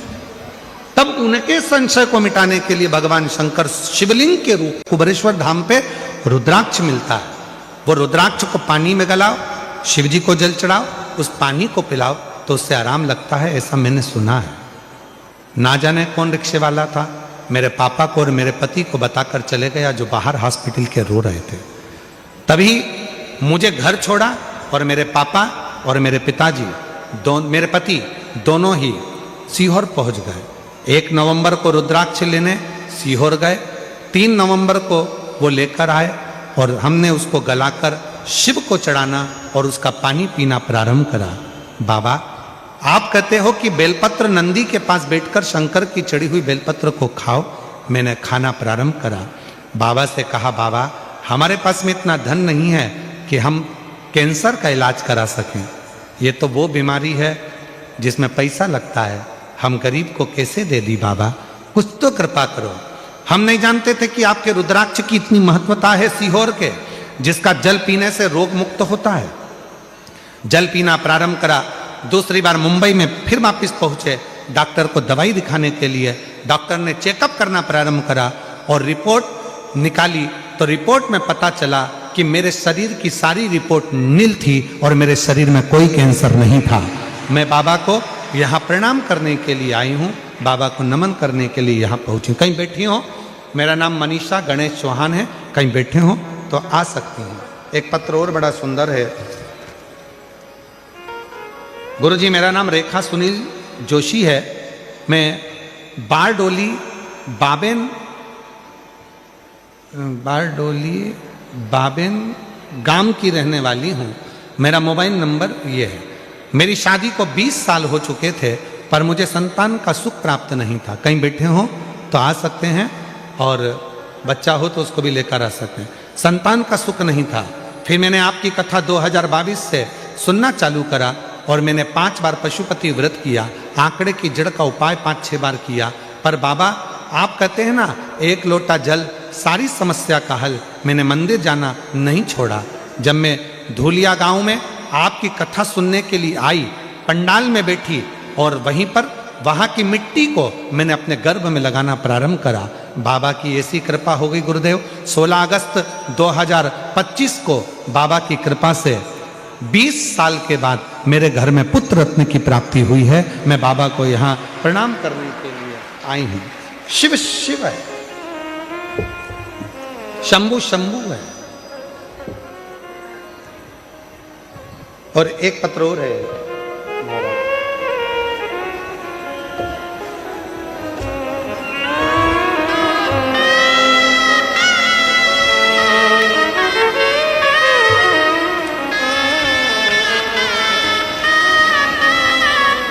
मेरा नाम निर्मा, पति का नाम धर्मपाल, जाट जाखड़, मेरा गांव रीडी, तहसील डूंगरगढ़, जिला बीकानेर, राजस्थान से आई हूँ। कहीं बैठी हो तो हाथ हिला सकती हैं, और अगर बैठी हो तो बच्चों को ला सकती हैं। शादी के कई वर्ष निकल चुके थे, संतान का सुख नहीं था, सारे डॉक्टरों का इलाज करवाया। जब औलाद नहीं हुई तब आखिरी में जनवरी के महीने में जब 2025 में शिव महापुराण की कथा सूरत में हुई, वहां बैठकर हमने बाबा से प्रार्थना करी और वहीं की मिट्टी को अपने गर्भ से लगाया। बाबा की कृपा से ऐसी बाबा ने करुणा कर दी, और बाबा की कृपा से 2025 में ही अक्टूबर के महीने में बाबा ने करुणा कर कर मुझे जुड़वा 2 पुत्रों का जन्म मेरे घर में हुआ है। मैं बाबा को प्रणाम करने के लिए आई हूँ। कहीं पर बैठे हो तो अपने बच्चों को लेकर आ सकते हैं।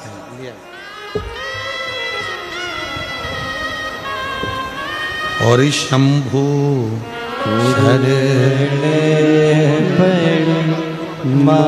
27 साल के बाद जुड़वा बच्चे हुए हैं। एक बार जोरदार ताली बजाओ।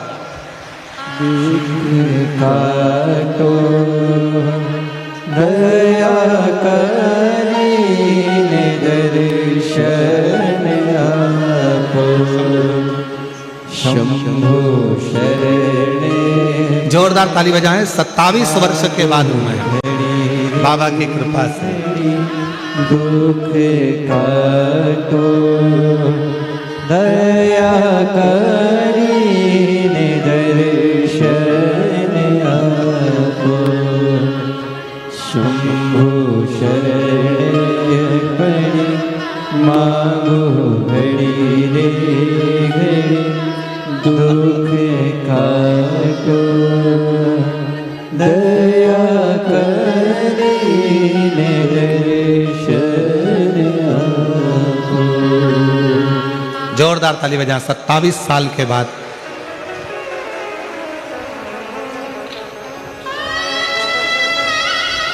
संतान की प्राप्ति हुई है।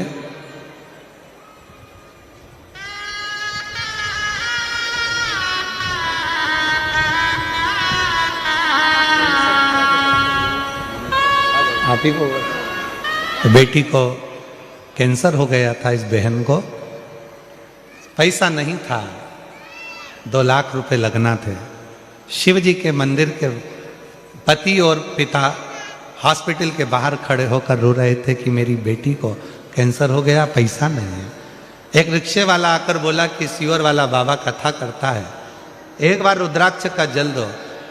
गए पति और इसको छोड़ा बहन को घर पर।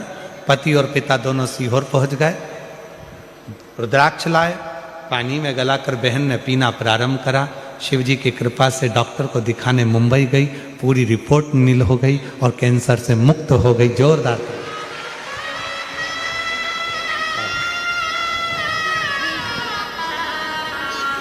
मेरा तू ही तो हमदर्द है, जिसे हर दर्द कहता हो। मेरा तू ही तो हमदर्द है, जिसे हर दर्द कहता हो। शिव से प्रार्थना कभी खाली नहीं गई। भगवान शिव की आराधना कभी खाली नहीं गई।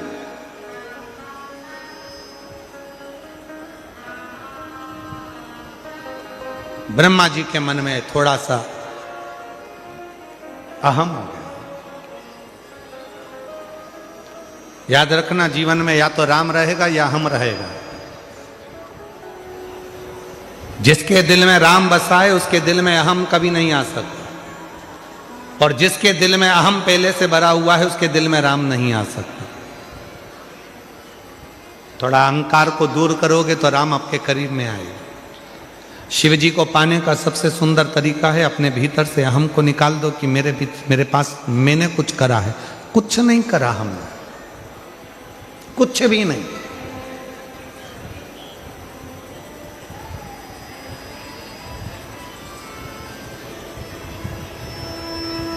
कुछ भी नहीं।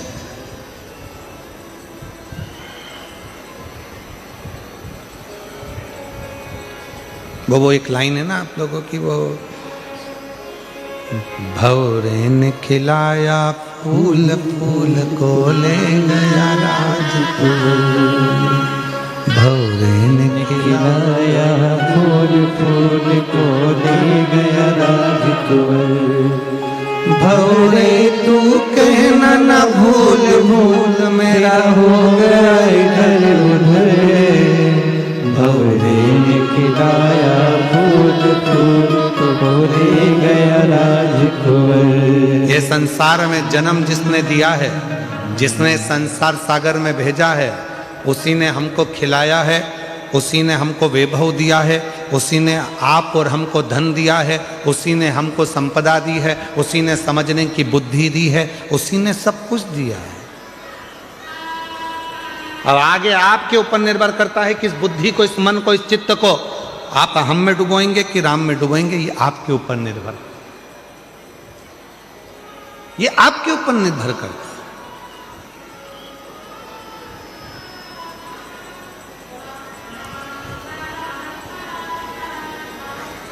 ये बुद्धि, ये चित्त, ये वृत्ति हमारी कहाँ जा रही है?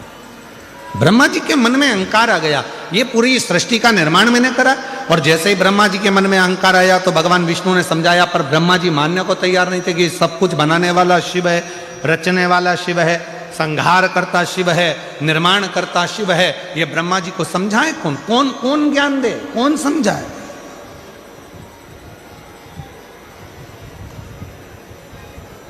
दो होते हैं, एक होते हैं विद्वान, दूसरे होते हैं विद्यावान। विद्वान को समझाना कठिन है, पर विद्यावान को समझाना सरल है।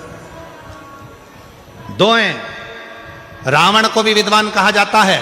रावण को कहते हैं लोग बहुत विद्वान है, बहुत विद्वान है, बहुत विद्वान है, पर रावण को कोई विद्यावान नहीं कहता। रावण को लोग विद्वान कहते हैं, पर विद्यावान रावण को नहीं कहा जाता।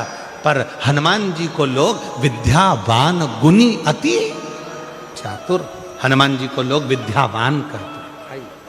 आ जाओ, विद्यावान कहते।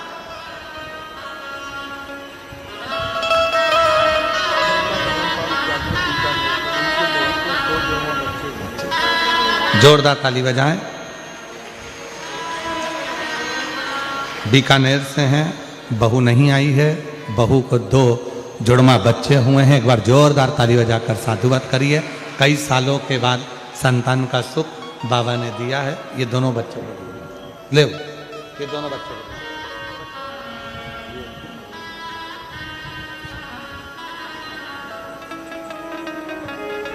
विद्यावान, गुणी, अति चातुर।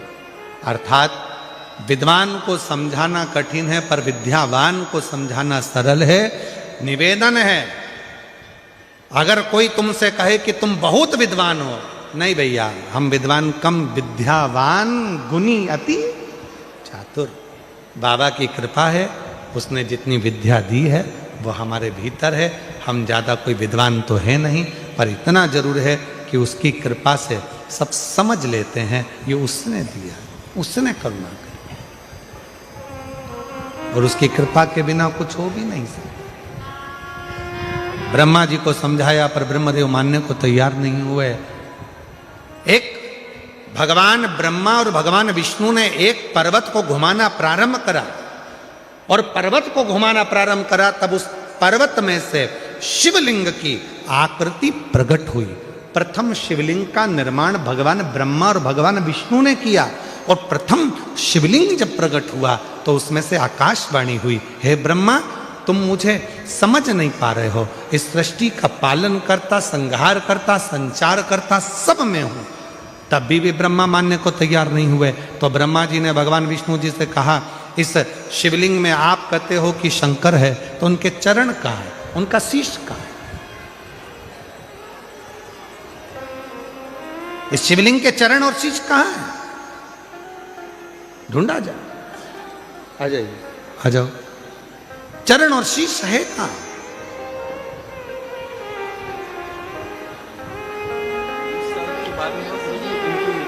अच्छा, इनकी बेटी के घर में बच्चा 20 साल के बाद हुआ है। जोरदार ताली बजाकर स्वागत करें। बच्चा अभी यहाँ आया नहीं है, छोटा है इसलिए।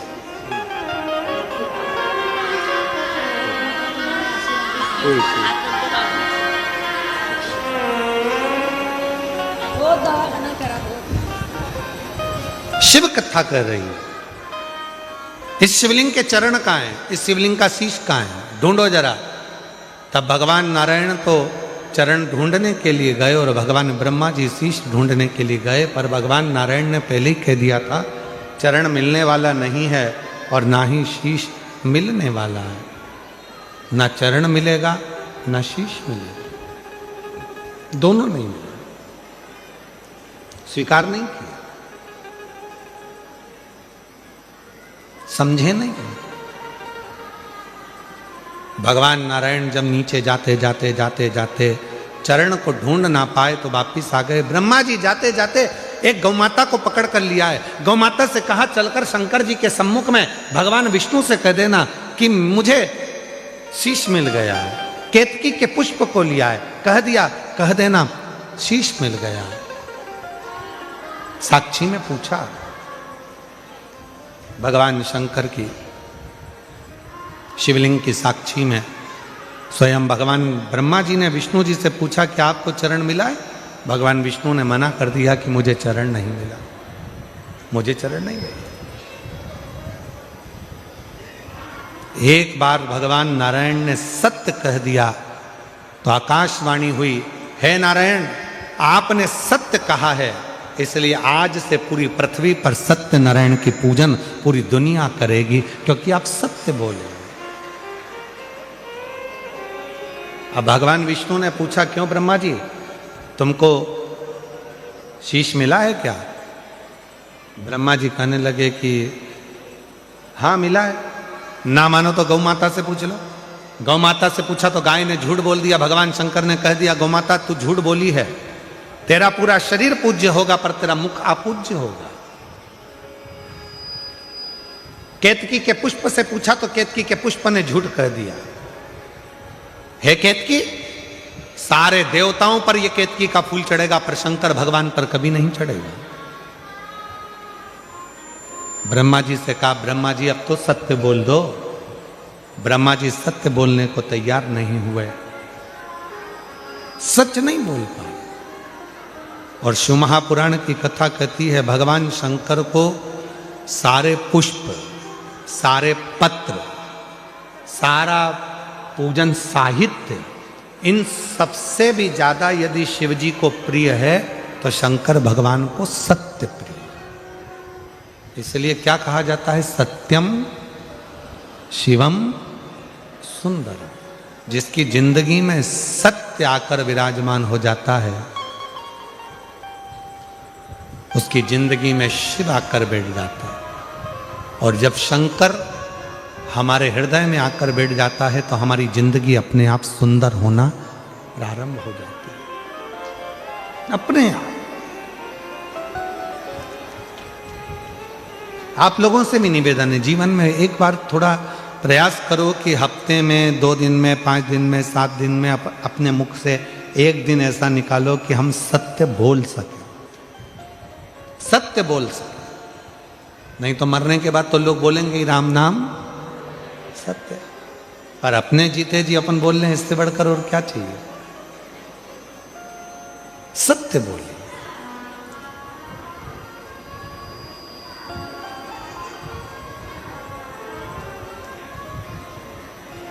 ब्रह्मा जी माने नहीं, फिर झूठ बोल दिए। शिव जी ने अपने पांव के अंगुष्ठ से नख तोड़ा, बाहर फेंका, काल भैरव को प्रकट कर लिया। काल भैरव से कहा इस ब्रह्मा का सिर काट दो। काल भैरव ने चीटी उंगली का नख तोड़ा, फेंका ब्रह्मा जी के सिर को काटने के लिए। और जिस मुख से ब्रह्मा झूठ बोल रहे थे, फेंकते से ब्रह्मा जी का सिर कट गया, लुढ़कता गया, रक्त बहने लगा। उस रक्त से कर्मनाशा नदी प्रकट हो गई। आज भी वो कर्मनाशा नदी उत्तर प्रदेश में बहती है, जिस पर उत्तर प्रदेश गवर्नमेंट ने बड़े बड़े बोर्ड लगा कर रखे हैं, ये कर्मनाशा नदी है, इसमें हाथ न धोइए, ये कर्मों का नाश कर देती। झूठ बोले ब्रह्मा जी तो उनके रक्त से कर्मनाशा नदी प्रकट हुई, जिस नदी का जल आज भी विद्वान हाथ नहीं लगाते, क्योंकि वो कर्मों का नाश कर देती है। भगवान विष्णु ने जाकर प्रार्थना करी, प्रभु क्षमा करिए, ब्रह्मा जी की गलती हो गई, आप क्षमा कर दीजिए। तब भगवान ने कहा क्या चाहते हैं नारायण? नारायण ने कहा ये कटा हुआ जो सिर है ब्रह्मा जी का, लोग इससे नफरत करेंगे, आप कुछ कृपा कर दीजिए। तब भगवान देवाधिदेव महादेव ने करुणा करी और ऐसी कृपा करी, शिव जी ने कहा ये ब्रह्मा का कटा हुआ सिर बट वृक्ष बन जाएगा और उस बट वृक्ष की छांव में मैं खुद बैठूंगा। भगवान शंकर उस बट वृक्ष की छांव में जाकर विराजमान हो गए और शिव जी का नाम बटकेश्वर महादेव हो गया। बटकेश्वर आज भी बड़ के पेड़ के नीचे जो शिव जी का, शंकर का शिवलिंग होता है, वहां जल चढ़ाने का बड़ा महत्व होता है, बड़ा महत्व। पर एक निवेदन हम आप सबसे करते हैं, ध्यान दें थोड़ा सा। चाहे बेलपत्री का वृक्ष हो, आंवले का वृक्ष हो, पीपल का वृक्ष हो, बट वृक्ष हो, शमी वृक्ष हो, कोई भी वृक्ष हो, उस वृक्ष के नीचे प्रयास करा करो जल चढ़ाओ, मना नहीं। पर उस वृक्ष के नीचे कई लोग दही चढ़ा देते हैं, कोई लोग कुछ चढ़ा देते हैं, कोई लोग कुछ चढ़ा देते हैं, तो वृक्ष की जो जड़ है वो धीरे धीरे खराब होने लगती है और पेड़ सूखने लगता। तो मेरा निवेदन इस व्यासपीठ से हम सबसे कहें, आप लोगों से निवेदन है। एक तो आप और हम सब मिलकर तो बहुत सारे पेड़ तो लगा नहीं पा रहे हैं, अभी ग्रीन शिवरात्रि के रूप में हम लोग वृक्षारोपण कर रहे हैं, तो आप और हम लगाएंगे। पर निवेदन है, जो बड़े बड़े वृक्ष हैं उनके नीचे ना तो दही चढ़ाइए, ना दूध चढ़ाइए, ना शहद चढ़ाइए, ना शक्कर चढ़ाइए, उन वृक्षों के नीचे केवल और केवल जल चढ़ाइए। जल चढ़ाने से पेड़ सूखेगा नहीं, पर आप जब अनेक तरह का सामान पेड़ के नीचे चढ़ाते हो तो वो वृक्ष धीरे धीरे सूखने लगता है, सूखता। इसलिए उस वृक्ष की रक्षा करना अपना कर्तव्य।